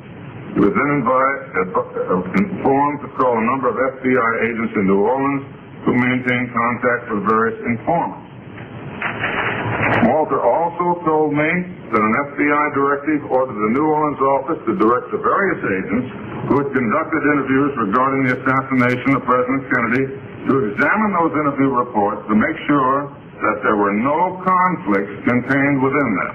The agents were ordered to resolve the conflicts, prepare new reports, and to destroy the old ones. Another example. What does all of that mean? It means whatever you choose to have it mean. Again, if you ask me... But if somebody's saying something, did that actually happen, or... I mean, you said that Mark Lane said that a man told him, but did it actually happen? If you fly down to New Orleans, I can show you these people talking, but you just invited one person up here. I'm telling you what they said. Each time I tell you, you say, is that a fact? All I can say is that it appears to me to be a fact. If you want to reject it, you can. But let me show you some pictures, and if you want to reject these, go ahead. In the 26th volume... You're not on trial, Jim. I'm just asking. Really, Yeah, but I'm afraid another advertisement may be coming up. You're right about that, too. In the 26th volume, there is no reference to any serious sort of arrest. There are a couple of references to short dialogues, and then the indication is that the man wasn't of any value or any importance at all. Actually, at Dealey Plaza, there were 10 men arrested, and this has been kept secret for more than 4 years. Here are the pictures of 5 of them being arrested, and they've never been shown before. Well, I don't know. Several of these men arrested have been connected by our office with the Central Intelligence Agency of the United States government. The probability is that this is why Officer Tippett was killed. Is this speculation? Positively, and I want to identify it as that. But the probability appears to be that the killing of Tippett was the diversion which allowed them to turn loose these 10 men. Here's some more. And here's another. It won't show, Jim. But why aren't they mentioned? Why aren't they mentioned? Yeah, but you say speculation and the probability. No, I don't understand. Who's suppressing all of this information? On whose order? I'll tell you who's suppressing it. The federal government is suppressing it. Who in the federal government? The administration of your government is suppressing it because they know that the Central Intelligence Agency... On whose order? On the order of the President of the United States. Who do you think issued... Let me finish now. Before the advertisement. The executive order, which forbids every person in this audience and every person listening to this program, which forbids them to look at this evidence until September in the year 2039, was issued by the President of the United States. Does that answer your question? He's suppressing it. For what possible reason? Why don't you ask him, John? What do you say?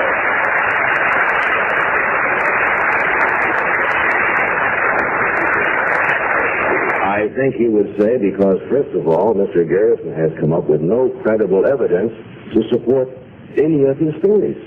Well, let me reply to that I am not allowed, as an attorney, to come up with evidence until the case comes. Why don't they just let me fall on my face? Are you willing to say tonight, when your trial comes up, that you'll secure a conviction without the shadow of a doubt? I cannot make a statement which would reflect on Mr. Shaw. Since the day we charged him and arrested him, I have not made a statement which inferred that he's guilty, and I cannot infer that now. But I am trying to tell you that there is no question as a result of our investigation that an element of the Central Intelligence Agency of our country killed John Kennedy, and that the present administration is concealing the facts. There is no question about it at all. That is your opinion? No, it is not. I know it, and if you will just wait, you will see that history will support this as fact.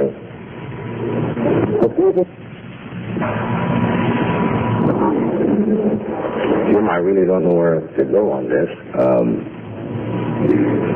But we could pursue this, I suppose, for hours and hours. We've been out here almost an hour tonight. And I have to say, as a layman, I am still quite confused.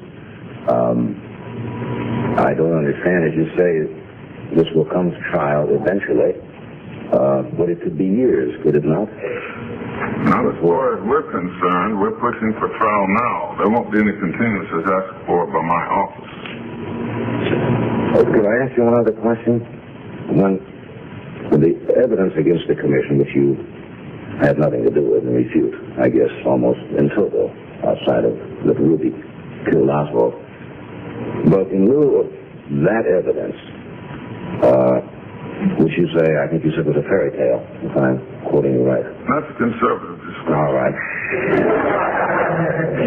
You are asking us and the American public to believe that a team of 7 gunmen carried this out with precision, firing from various points that day in Dallas, which is a remarkable feat in itself, and have disappeared in the thin air with no witnesses who ever saw any other gunmen or getaway vehicles, and a gigantic conspiracy in which nobody seems to have yet proved anything. You ask us to believe that. I find that a much larger fairy tale than to accept the findings of the Warren report. Let me reply to you by saying, first of all, that these men did not disappear into thin air. A number of them were arrested, and I just showed you pictures of them being arrested. I presume you accept that as a fact. You can see them in the pictures. No, sir, I don't accept that as a fact. I don't know who those men are, and I don't know for what reason they were arrested, and how can you say that the assassins were arrested and then returned loose? Is what you're saying? Some of them were arrested, yes. Now, let me go on. And then were subsequently returned loose? They were turned loose later in the afternoon. Now, yes, let me go to the second point. The second point is, you point out again the fact that you see no evidence and the matter doesn't seem to come to trial. We are pushing for trial, and there's nothing more we can do than try to get the case to trial. Let me sum it up by saying, am I asking the people of America to believe this? I'm doing more than that. I'm trying to tell the people of America that the honor of this country is at stake. And if we don't do something about this fraud, we will not survive. And there is no way to survive if we don't bring out the truth about how our president was killed 4 years ago. And the investigation by the Warren Commission wasn't even close.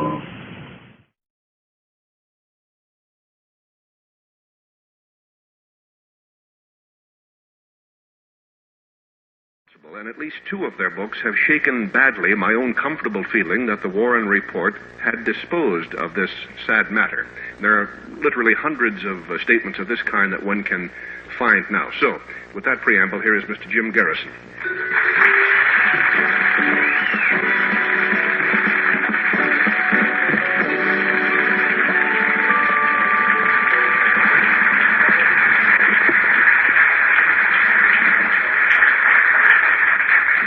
I see, Mr. Garrison. I have studied your book very carefully, and I've underlined, I should say, some of its more remarkable assertions. It's a very remarkable piece of work, however judged. And it might be interesting, before we put our first question to you, if we take a little audience survey here. There's nothing official about it, obviously. We only have, I think, about 250 people in the room here at the moment. Would those of you who think that the Warren Report leaves something to be desired, that the whole truth, in other words, about the Kennedy assassination has not as yet really come out and was not represented in the Warren Report, will those of you with that kind of reservation about the Warren Report please applaud?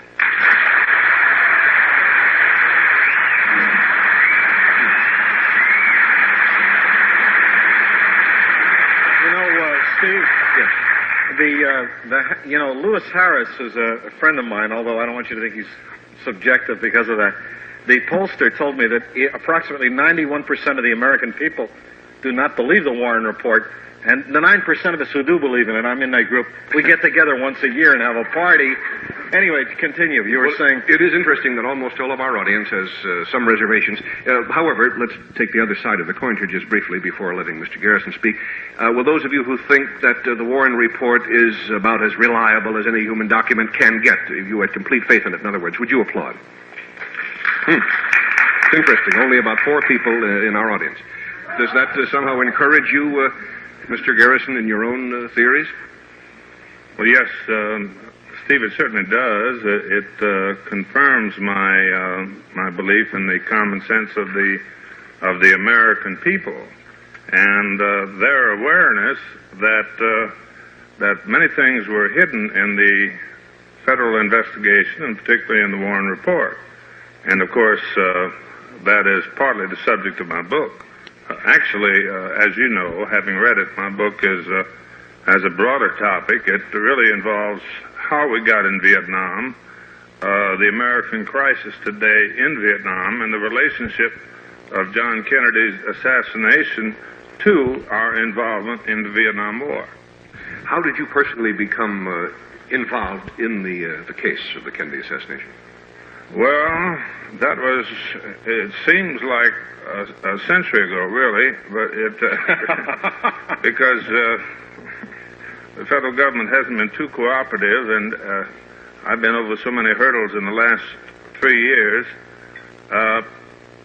Actually, we stumbled across one of the people involved in the assassination within 72 hours by accident. New Orleans had been used to condition Oswald and set him up as a scapegoat to create a believable background of him as a leftist, and also to Cubanize him, to give him a Cuban background for reasons I'll explain later. And my office has had a custom for some years. I've been in office 8 years. This is the 9th. When there were unusual murders, we've usually met on the weekend, and even if it was somewhere else in the nation, and if there was any indication that New Orleans was involved, we'd go through our files and see if there was some kind of lead that might help that other office. For example, in the case of the Chicago murder of the 8 nurses, since a seaman was apparently involved because of the types of knots and the ropes, we met on the weekend and went over all charges we had over the years against seamen. On this particular occasion, we happened to stumble across, in our weekend meeting, the weekend that John Kennedy was killed, we stumbled across an associate of his that had been with him constantly in New Orleans in the summer of 1963, named David Ferry. An associate of... Lee Oswald. Yes. Yes. And, of course, by that time, Oswald had been killed. All this happening in a matter of 48 hours or so. So I sent my staff out to Dave Ferry's house so we could question him, and we found he was gone. We found an apartment full of arms and guns and this sort of material, but he was gone and gone to Texas and hadn't returned yet. Well, under the circumstances, we were increasingly interested then, so we set up a stakeout, and when he returned from Texas, we got him and questioned him and asked him why he went to Texas that weekend. And his explanation was that he'd gone to Texas the weekend of the assassination in order to go ice skating, because he hadn't been ice skating for years. And of course, I have no feeling against ice skating as a form of relaxation. But under the circumstances, I felt that he had driven 8 hours through one of the worst thunderstorms in years. I felt that driving through a thunderstorm for 8 hours to go ice skating in order to arrive in a state where the President of the United States was killed was a rather unusual circumstance. Can one ice skate in New Orleans? I don't think you can ice skate in New Orleans, but I think there are places closer than Texas to go ice skating. And so we felt that that was a rather inadequate explanation of the circumstances, because we had the President of the United States had just been killed, and then a police officer had been killed in Dallas, and then the man who allegedly killed the President had been killed, and all of a sudden, when we encounter the name of an associate of Lee Oswald's, we find that he'd just come back from Texas where he'd been ice skating. So we contacted the FBI and arrested him to turn him over to the FBI. And to our astonishment, the FBI showed no interest at all. And we pressed by actually calling the Dallas police, who contacted the FBI there. And so the FBI finally reluctantly took a statement from him, which was more or less dictated by David Ferry himself. That's the man's name. Is that statement available now? Oh, yes, of course. It's available. I've described it to some degree in the book because it's a self-serving statement. But that's how I got involved. But at that point, when the federal agents I talked to, I said, "My God, do you mean to say that you accept this explanation as legitimate, that you still feel that this is a meaningless assassination, that the trip was justified and of no significance?" And the answer was, we're satisfied that it was Oswald and Oswald alone. So, of course, I was much more naive about the federal government at the time than I am now. Steve, the scene shifts because for 3 years we did nothing about it. Looking back, I can see that it was naivety on my part. But all my life in school, I had, like all other Americans, taken the Pledge of Allegiance every morning. And at the beginning of every football game, I had participated in the singing of the Star-Spangled Banner. And it really never occurred to me that the federal government would be involved in any way in the assassination of its own president, or that it would lie and cover it up. And I happened to be in New York 3 years afterwards with Senator Russell Long from Louisiana, and we were discussing the assassination casually when he suddenly commented that he wasn't satisfied with the results, that it didn't fit, and it didn't make sense. And of course I was astonished because here was a United States Senator, just fresh from Washington, visiting New York, telling me that he was not satisfied with the results.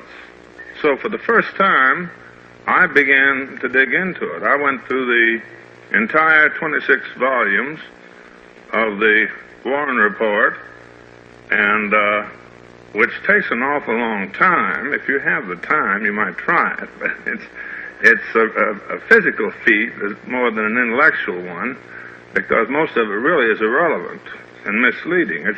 It's essentially the compilation, the 26 volumes, is a domestic intelligence accomplishment. We found out that it was very clear that the President of the United States had been shot from the front, and that this had been clear on the first day of the assassination.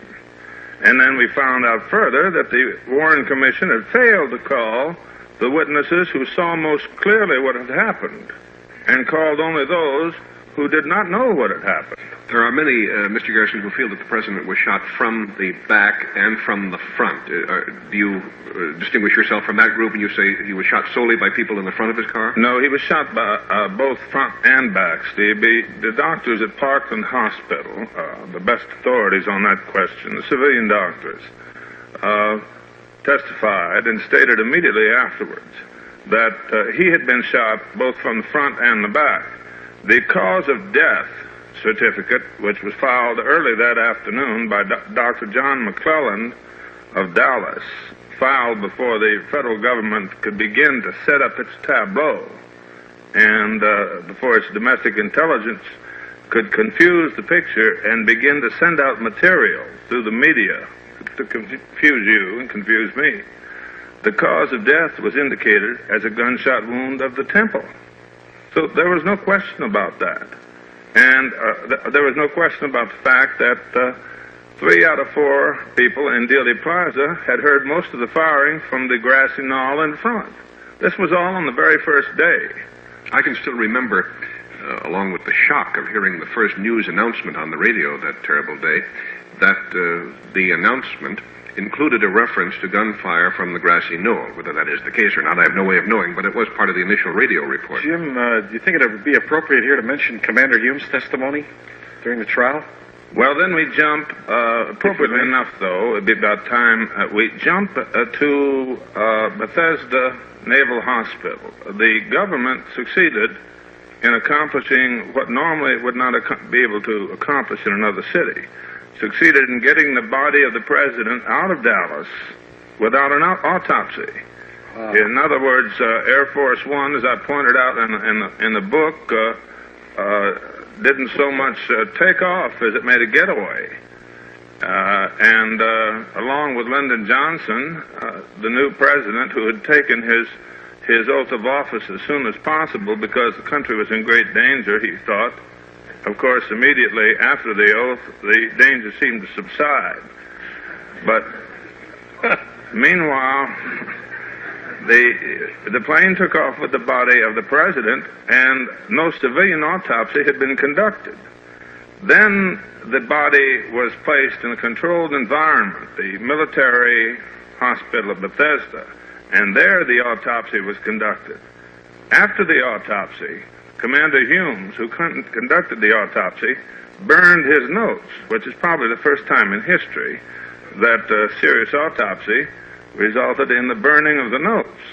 Furthermore, the autopsy at Bethesda never was completed because we found out, and one of the curious things about this was so many things like this we were able to bring out at the trial, that we were pleased with the outcome and thought we had accomplished things and that hadn't been known before. We found none of this came out in the media, for example, for most of you to know. But we found out in a trial, by cross-examining, questioning one of the pathologists, that the autopsy was not completed because a general appeared and ordered them not to examine the wound in the neck because it was an entrance wound in the front. And the bullet had not come out of the back. And he was not a physician. The general? The general. No, he was not a physician, but he was a general, which apparently is more important. Which brings us to the uses of power. Yes. And at the moment brings us to a commercial. We'll be right back.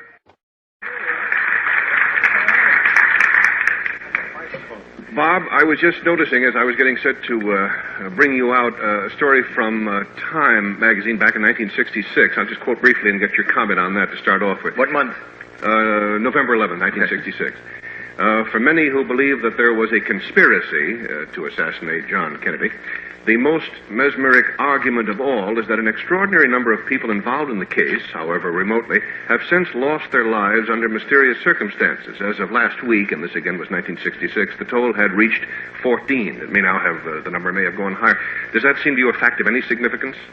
Well, I think, Steve, that it's just one of those quirks of fate that would be similar to the strange circumstances surrounding the parallel between Lee Harvey Oswald and John Wilkes Booth, and Kennedy's secretary being named Lincoln and Lincoln's secretary being named Kennedy, and the fact that they were both shot in the presence of their wife in the back of the head. It's almost like the unbelievable Shakespearean situation that both Kennedy brothers were shot in the back of their heads in front of their wives. And who would have ever dreamed that two political figures of their importance could ever be killed? Although Sirhan fired from the front, which was quite a trick. But well, no interruption. No, if you've seen, fortunately with the Sirhan case, we have Rosie Greer and George Plimpton and many, many eyewitnesses that pounced right on the man. Now, if Sirhan had somehow or other miraculously escaped, I'm sure that he would be worked into Garrison's book, and that Sirhan would be accused of being a right-wing Arab financed by Texas Oil, who was a close friend of Lee Harvey Oswald. Fortunately, we had him. Now, let me just say, in summing up what I've listened to, Steve, that I think that this is indicative of a national madness that's going on in our country today. That Lieutenant Calley, convicted of mass murder, 22 people, that he would be glorified across this country, that we would see a congressman suggest that he should address a joint session of Congress, is national insanity. And I think that the way people are looking for conspiracies today, whether it's Sirhan Bashar Sirhan or Lee Harvey Oswald, is absolutely insane. I'd like to ask Mr. Garrison one direct, specific question, several specific questions, but the primary one is, Jim Garrison, who blew 13 centimeters out of the skull of President John F. Kennedy? Well, I was on another point when you came in, so all I can say is I don't find that particularly relevant at the moment. I'd rather pick up on your comment of the number of people killed. Jim, you wipe yourself out when you do that. I think know it's that, phony. but would you let me wipe myself out, though? But why can't you answer? Why can't you say who you think did it? Not by name, but by, say, grouping. But did I want to wipe myself out do first by replying to your initial statement of the number of people being killed. These deaths were not necessarily meaningless because they included, for example, the death of a man named Curthy, who was a close associate of Jack Ruby's, and his death was diagnosed by the coroner as suicide by throwing himself through a plate glass window. And we had one death after the other like that, and it's really not just as irrelevant as my friend makes it seem. There were too many deaths, and they immediately followed the assassination and eliminated a number of important witnesses. And that's the point I wanted to get across. Now, I'll be glad to answer any other question you have. David Ferry was one of those who is now dead. David Ferry is one of the most important witnesses, All right, and he is dead after 2 suicide notes, which were, signature, of course, was typed. But, Jim, by strong innuendo, you're saying that Lee Harvey Oswald somehow or other was working for, and this is the gist I get out of every time Mort appears or you appear, was killed somehow or other by right-wing, war-mongering, military, industrial, capitalist, pro-Lyndon Johnson extremists.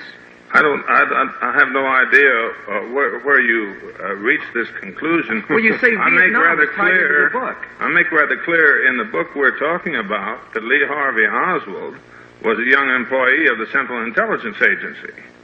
And he was killed by Jack Ruby, who also was employed by the Central Intelligence Agency. Right, now there, Jim. There is where your case totally unravels into a position of, I feel, idiocy. Why? Here is a pathetic, nebbish man sticking his finger in light sockets in his cell. Who's Jack Ruby, standing on the edge of his bunk, falling on his head, trying to kill himself by bumping himself on the head, screaming that they're torturing Jews outside. The idiocy of Warren going into the cell alone and not tape recording the interview, I grant you, is ridiculous. But if this country has to choose between Earl Warren and Jim Garrison, I think that's indicative of the plight that we're in. Well, I think that the people have indicated their choice already by the applause at the beginning of the program. Well, maybe they question the conclusions of the Warren report. Well, we also see people cheering for a man that shot little women and kids at 5 feet from the point of his gun and suggesting that he be made a hero. If you took a listing of the 2.5 million men that have served in Vietnam and tried to pick out of that list that would stretch for miles, tried to pick out a man to address a joint session of Congress, Calley would be number on the bottom, or third from the bottom, second from the bottom. He'd want to be the last ones. Well, Westmoreland addressed Congress. Have to stop for just a moment. I know, we're under the gun here, if you'll forgive the term.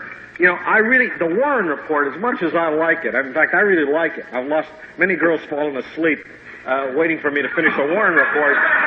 But, the Warren report is largely what didn't happen, and I'd like to talk about what did happen. And I'm interested, very selfishly, as an American, in what the results are in the living values in this country since the death of Jack Kennedy, because I think he was removed for a reason.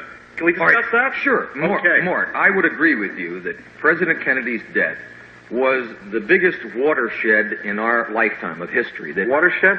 It's just a dividing point in the life of our country. It totally changed the whole mood of this nation, and it's been crazy ever since. And its foreign policy. All right, now let me ask you about liberal intellectuals today, and I know that term sort of jolts you right away. They haven't been kind to you. No, hardly. That are taking John F. Kennedy's inaugural address, yes, and calling it, you know this, Steve, a warlike bellicose document. And I'll paraphrase just one line. Let every nation know, whether it is friend or foe, that we will pay any price, bear any burden, suffer any hardship to ensure the success and the survival of liberty.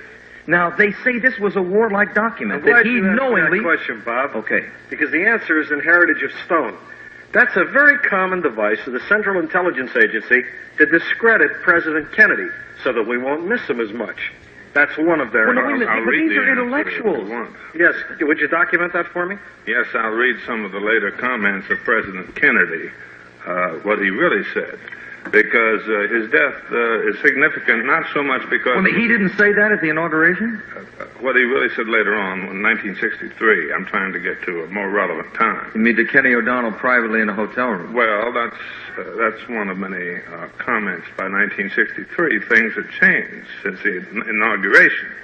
But the important thing about the Kennedy assassination was that it opened the way for the invasion by America of Southeast Asia, because prior to Kennedy's death, we had no combat troops in Southeast Asia. What do you call 17,000 Green Berets? Well, now, we call them advisors. Everyone was an advisor, and many people don't know it, but an advisor actually is a standard position in the Army. Kennedy, to the day of his death, refused to send a single combat soldier over. And let me give you an example. Are you aware the Green Berets got the you don't combat mind, infantryman You don't mind if badge? I finish a sentence, do you? But no, Joe, of course not. Thank you very much. Now, here's one of...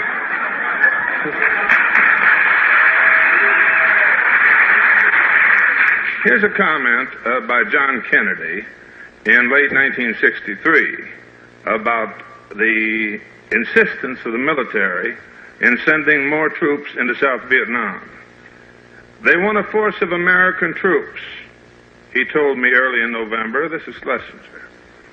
They say it's necessary in order to restore confidence and maintain morale, but it will be just like Berlin. The troops will march in, the bands will play, the crowds will cheer, and in 4 days everyone will have forgotten. Then we will be told we'll have to send in more troops. It's like taking a drink. The effect wears off and you have to take another.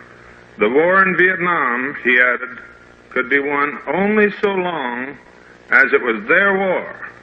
If it were ever converted into a white man's war, we would lose as the French had lost a decade earlier. And these are the comments that John Kennedy was making in 1963.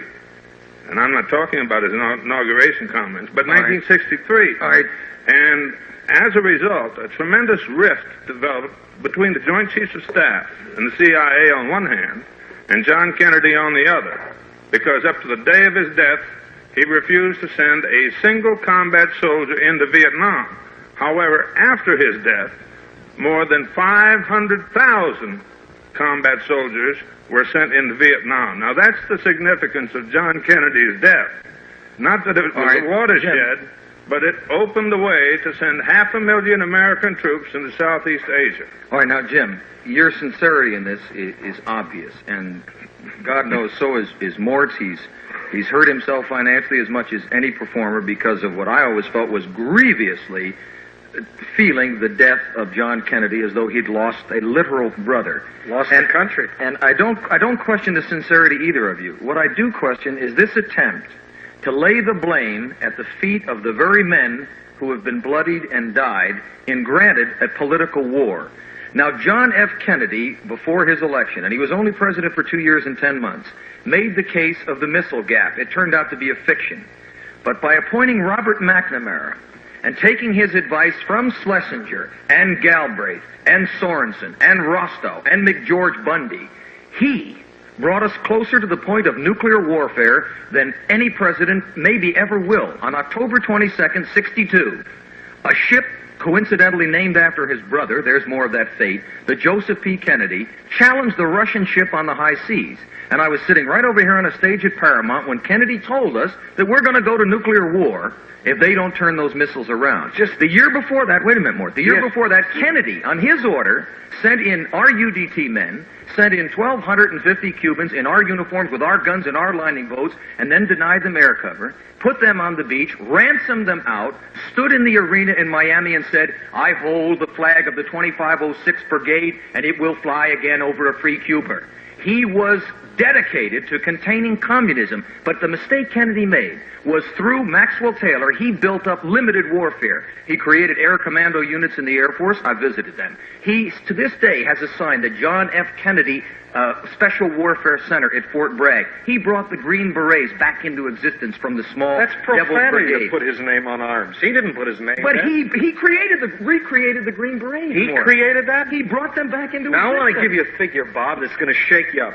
Okay. During the 3 years that Jack Kennedy led you, 137 men died in Vietnam. That's a good week under Nixon. 137 in 3 years? What are we talking about? No, wait a minute. No, Yes. wait a minute. No. Proceed. No, that factor is frightening to me because I recall debating George Lincoln Rockwell on the stage where you used to do your show across the street. And on Halloween, when I debated him, or at the end of 64, a year after Kennedy was dead, it was still only 251. 251 men killed in combat in Vietnam.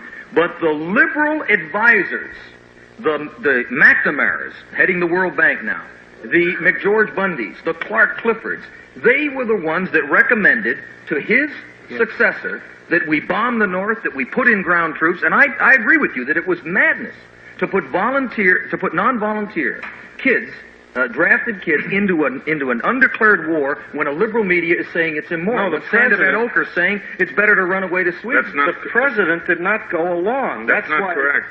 You know, if you know anything about Jesus, it's very kind. That's why he was killed. But more, didn't John Kennedy recreate the Green Berets?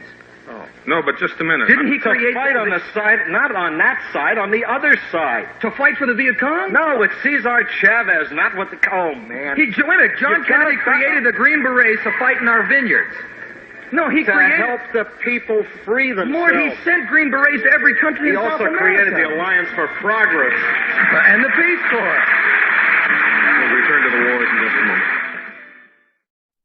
Bob, I want to get back briefly to a point you raised before. It may seem to some irrelevant to bring up the Cali matter when we're discussing the Kennedy assassination, but then there are sentences in which the two have a relationship in It's regard not to... in your book, is it, Jim? The Cali thing at all? I don't think it has much to do with what we're talking about at all. I just wanted to, therefore, to dispose of that side issue by asking one brief question. You mentioned earlier, and I agree with you, Bob, that the motivations of people to whom Cali is a hero are, at the very least, a mystery to me, and I'm shocked by that. Do you think that these people who are making all these strong, gung-ho, pro-Cali statements are of the political left or the political right? They are the American confused majority composed of both segments. And I'll tell you an experience that I've had several experiences in the last 10 days, Steve, it just knocks me out. I've had 4 speeches in the last 2 weeks that were to generally conservative or middle-of-the-road audiences. In one I walked into, 300 people were for Cali. Now, I don't want this to sound like an ego trip, but in 10 minutes I had turned around every one of the 300 people. They just haven't analyzed it, and what they're expressing is an anger at a mass media that has picked up on Me Lie and regurgitated it ad nauseum and beat us all collectively over the heads with it, and has never discussed the mass atrocities that dwarf Me Lie. The 4,700 people slaughtered at Way. I know Mort likes to work with the newspaper, so I brought one out. The story of Sergeant Fritz, cut 1,000 times all over his body in the I-Corps area so that the skin just literally hung off his body. These stories aren't reported on but once, and then they're forgotten. Last week, 200 people killed in the little village of Duk Duk by the Viet Cong. Civilians slaughtered. It's forgotten within 10 hours. Bob, and that's what people respond to. the media is not responsible, you will find, upon investigation. And investigation is terrific, because evidentiary material is good exercise if nothing else, and it's a lot else. Me Lie was given as an octopus for General Abrams and his United States Army to wrestle with, because he told the Green Berets to stop being an SS in the American Army, which is not in the American tradition, and not to do side jobs for the CIA, or should I say main jobs for the CIA and side jobs for the Army. I thought you said the Green Berets were formed to fight in the vineyards with Cesar Chavez. The Green Berets were formed by John Kennedy to help do people what, find their Lord? freedom, and that was changed by the people who kill a president. And the pregnant question is, why do we kill a president? Who does it, and what do they gain from it? I'd like to get Jim Garrison's comment on that question. Yes. Now, this is what I'd like to get back to, because my book is not only about the death of John Kennedy, but how we got into Vietnam. The decision to change John Kennedy's opposition to sending combat troops into Vietnam was made on Sunday, 48 hours after his death, by Lyndon Johnson. Who advised him? Who advised Lyndon? May I finish my sentence? But, Jim, the man couldn't speak without pulling a political pole out of his You let pocket. me finish my sentence, then we can go into Okay. your question. Lyndon Johnson met in Washington after the eulogy for John Kennedy, while John Kennedy's body was still on the catafalque, and met with Henry Cabot Lodge, the ambassador to Vietnam. And you'll find this in a book by Tom Wicker of the New York Times called LBJ and JFK. And at that meeting, Lyndon Johnson said, "You go back to Vietnam and tell them that we're going to back them up all the way." And that's when the change occurred. From then on, the troops began to pour overseas into Southeast Asia until there were 547,000, not under John Kennedy, but under Lyndon Johnson. All right, now, But that since then, again and again, one of the most effective things the government has done to confuse the American people is to try and create the impression that somehow John Kennedy had something to do with the tremendous buildup in Vietnam. Actually, Kennedy had issued orders to McNamara, and it's a matter of record, and it's indicated here in the appendix of my book, and supported by facts, that all American troops were to be removed from Vietnam by 1965.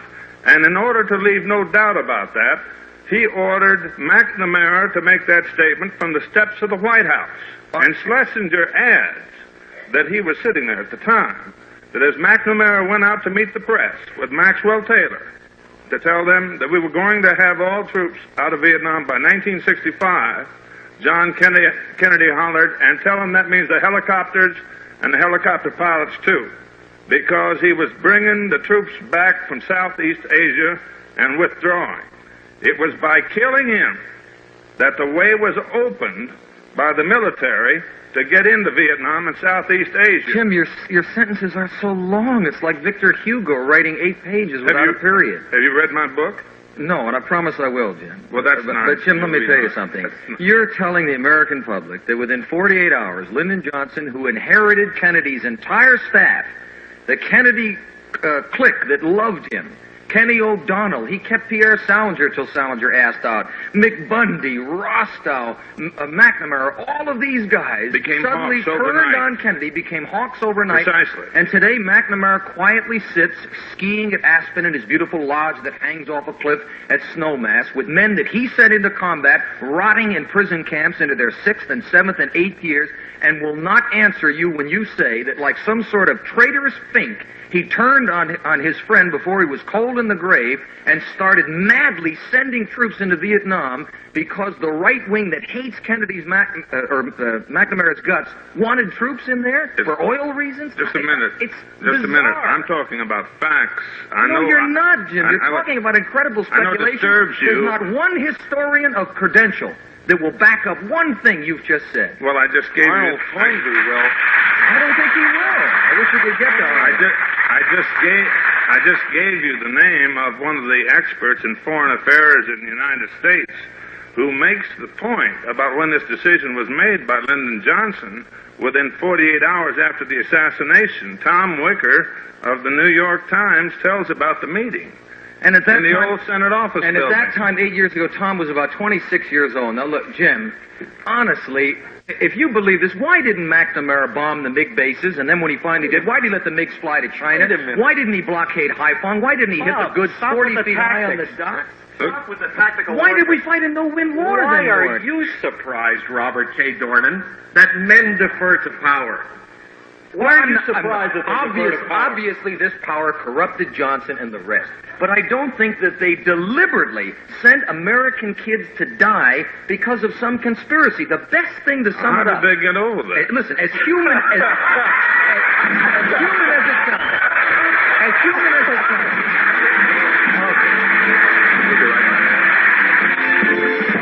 Earlier to the many examples of statements in what are generally middle-of-the-road, respectable publications. Steve, can I pause 1 minute? Sure. To show the audience something that you're doing that shows why you are eminently qualified for the job that you're doing, unlike any other national talk show host I know. After 17 years? This book that Steve is reading from is part of a bound library that I've never seen. I've only heard about it from my producer. And we went back to research the John Birch Society and found a long treatise that Steve had written on it in 1961 when most of you had never even heard of it. And on every subject, he has a bound volume like this of his writing, of newspaper articles, magazine articles. And it's just incredible the homework you do. And I wish Cavett and Merv Griffin, when they have Jane Fonda on, would do 1 million of the homework you do. Thank you. Thank you. This is... Steve, yes. That's one of many social injustices we're attempting to correct before we go off the air. But to return to before we go off, I wonder, Jim, Bob posed a question earlier about, since he has not read the text. It's my fault, so I got to come back to what Steve was going to read, because I cut him off. Let him finish. Oh, excuse me, am I interrupting? I thought we'd get back to who did it. I hadn't made the report from my voluminous research here, to which Bob has directed our attention. But quite seriously, I'll just quote two of these illustrations that there is widespread doubt about the authenticity of the Warren Report. From the Los Angeles Times, November 17, 1967. A philosophy professor turned investigator said the Warren Commission was wrong in ruling that Lee Harvey Oswald was the lone killer of President Kennedy. 3 assassins, he says, fired 4 shots from 3 different locations. That's Josiah Thompson, the December 2nd issue of the Saturday Evening Post. In a statement, William Emerson, Jr., the magazine's editor, said, quote, with painstaking care and formidable logic, Thompson demolishes the Warren Report by building a case for 3 assassins. Another one who questions the Warren Report is John Connally, governor of Texas, who was shot at the same time, as you recall. Connally and many others maintain the 2 men were hit almost simultaneously by separate bullets, and if that is the case, there must have been at least 2 assassins. To what extent, Bob, do you agree with or suspect this kind of speculation? Well, just allow me one more aside, Steve. What a congressman you'd have made. I'm just sorry that you're not sitting there instead of Tom Reese and that Governor Brown put a knife in your back on a registration technicality, or you'd have been a United States congressman for the last several years, and that's a fact. Some people still don't know that. I think that what you're asking about the Warren Commission report is not really what Jim and Mort are doing now. Of course this is a confusing thing. But Steve, CBS, and you know they've got an axe to grind for the military now, witness the documentary Selling of the Pentagon and their beef with the vice president. But if CBS spent $350,000 in 10 months to a year of analysis to back up the Warren report and to dispel these conspiracy theories, wouldn't Mr. Salant much rather have jumped on this bandwagon if he could have, Steve? No, he wanted to keep his license.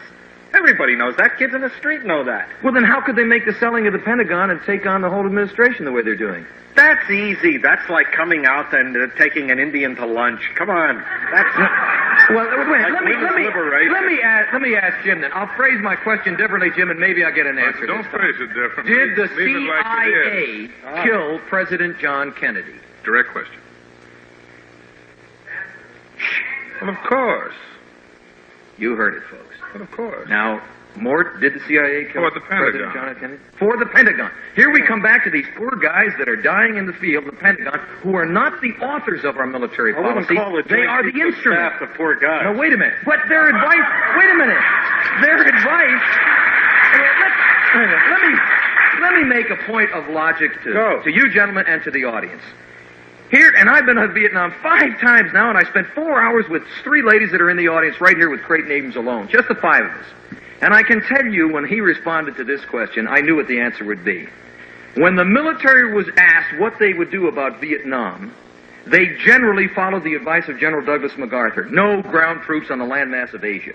And they came up with Solution 1, which sometimes involved a blockade. And Johnson and or Kennedy said no. Then they said, here's Solution 2. We hit Haiphong. We hit those supplies on the docks. No. Here's Solution 3. We tell our allies, England, France, who's the colonial power responsible for this, to stop shipping strategic goods. They're overruled? And they say they're overruled. When they come up with about Solution 8, which they hate. Who were they ever overruled And they say, by the president. By John Kennedy. They come up with Solution 8. And Solution 8 is, well, you don't want to fight an attrition body count war and put non-volunteer kids in the jungle. And Johnson says, that's exactly what we're going to do. And McNamara says, and I'll send my pilots in $2 million airplanes, like these ladies' husbands, to hit little trucks and insignificant bridges. And when they're in prison for 5 years, I'll sit on my assets on the Pedernales and at $340,000 a year retirement money write my memoirs. McNamara skis, Averell Harriman skis, and all of the liberals, and I got a statement from Clark Clifford right here, turn around and attack the president. Control yourself.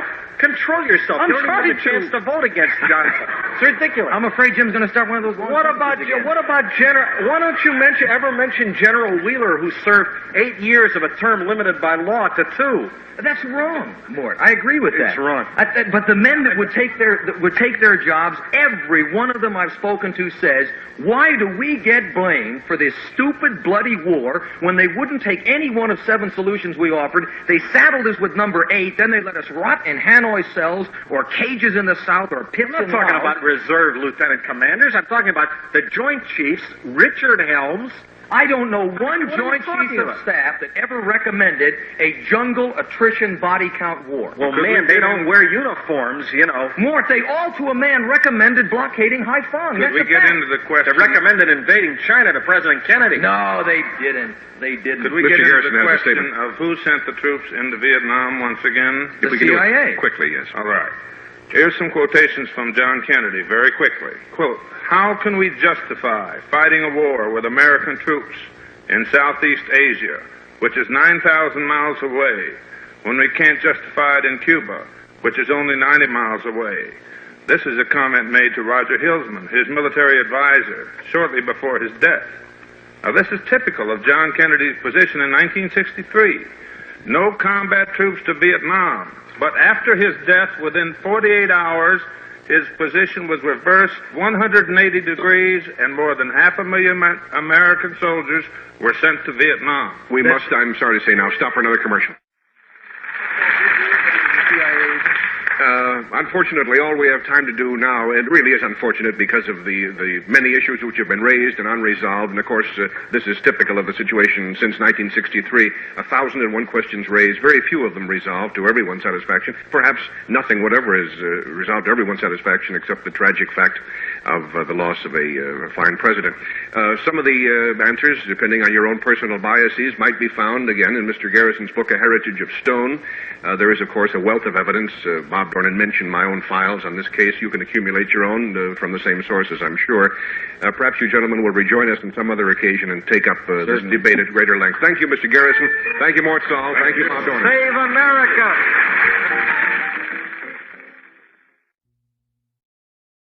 Our files and see if there was some kind of lead that might help that other office. For example, in the case of the Chicago murder of the 8 nurses, since a seaman was apparently involved because of the types of knots and the ropes, we met in the weekend and went over all charges we had over the years against seamen. This particular occasion, we happened to stumble across, in our weekend meeting, the weekend that John Kennedy was killed, we stumbled across an associate of his that had been with him constantly in New Orleans in the summer of 1963, named David Ferry. An associate of... Lee Oswald. Yes. Yes. And, of course, by that time, Oswald had been killed. All this happening in a matter of 48 hours or so. So I sent my staff out to Dave Ferry's house so we could question him. And we found he was gone. We found an apartment full of arms and guns and this sort of material, but he was gone and gone to Texas and hadn't returned yet. Well, under the circumstances, we were increasingly interested then, so we set up a stakeout, and when he returned from Texas,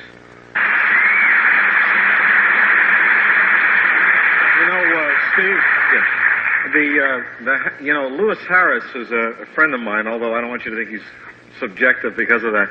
The pollster told me that approximately 91% of the American people do not believe the Warren Report, and the 9% of us who do believe in it, I'm in that group, we get together once a year and have a party. Anyway, to continue, you were saying... It is interesting that almost all of our audience has some reservations. However, let's take the other side of the coin here just briefly before letting Mr. Garrison speak. Will those of you who think that the Warren Report is about as reliable as any human document can get, if you had complete faith in it, in other words, would you applaud? It's interesting. Only about 4 people in our audience. Does that somehow encourage you, Mr. Garrison, in your own theories? Well, yes, Steve, it certainly does. It confirms my belief in the common sense of the American people and their awareness that many things were hidden in the federal investigation, and particularly in the Warren Report. And of course, that is partly the subject of my book. Actually, as you know, having read it, my book has a broader topic. It really involves how we got in Vietnam, the American crisis today in Vietnam, and the relationship of John Kennedy's assassination to our involvement in the Vietnam War. How did you personally become involved in the case of the Kennedy assassination? Well, that was, it seems like a century ago, really, but it, because the federal government hasn't been too cooperative, and I've been over so many hurdles in the last 3 years. Actually, we stumbled across one of the people involved in the assassination within 72 hours by accident. New Orleans had been used to condition Oswald and set him up as a scapegoat to create a believable background of him as a leftist, and also to Cubanize him, to give him a Cuban background for reasons I'll explain later. And my office has had a custom for some years. I've been in office 8 years. This is the 9th. When there were unusual murders, we've usually met on the weekend, and even if it was somewhere else in the nation, and if there was any indication that New Orleans was involved, we'd go through, we got him and questioned him, and asked him why he went to Texas that weekend. And his explanation was that he'd gone to Texas the weekend of the assassination in order to go ice skating, because he hadn't been ice skating for years. And of course, I have no feeling against ice skating as a form of relaxation. But under the circumstances, I felt that he had driven 8 hours through one of the worst thunderstorms in years. I felt that driving through a thunderstorm for 8 hours to go ice skating in order to arrive in a state where the President of the United States was killed was a rather unusual circumstance. Can one ice skate in New Orleans? I don't think you can ice skate in New Orleans, but I think there are places closer than Texas to go ice skating. And so we felt that that was a rather inadequate explanation of the circumstances, because we had the President of the United States had just been killed, and then a police officer had been killed in Dallas, and then the man who allegedly killed the President had been killed, and all of a sudden, when we encounter the name of an associate of Lee Oswald's, we find that he'd just come back.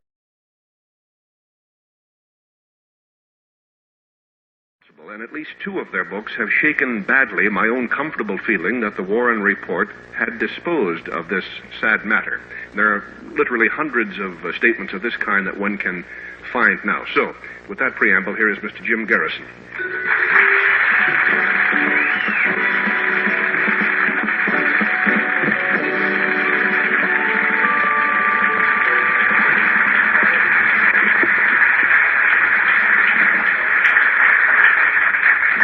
Nice to see you, Mr. Garrison.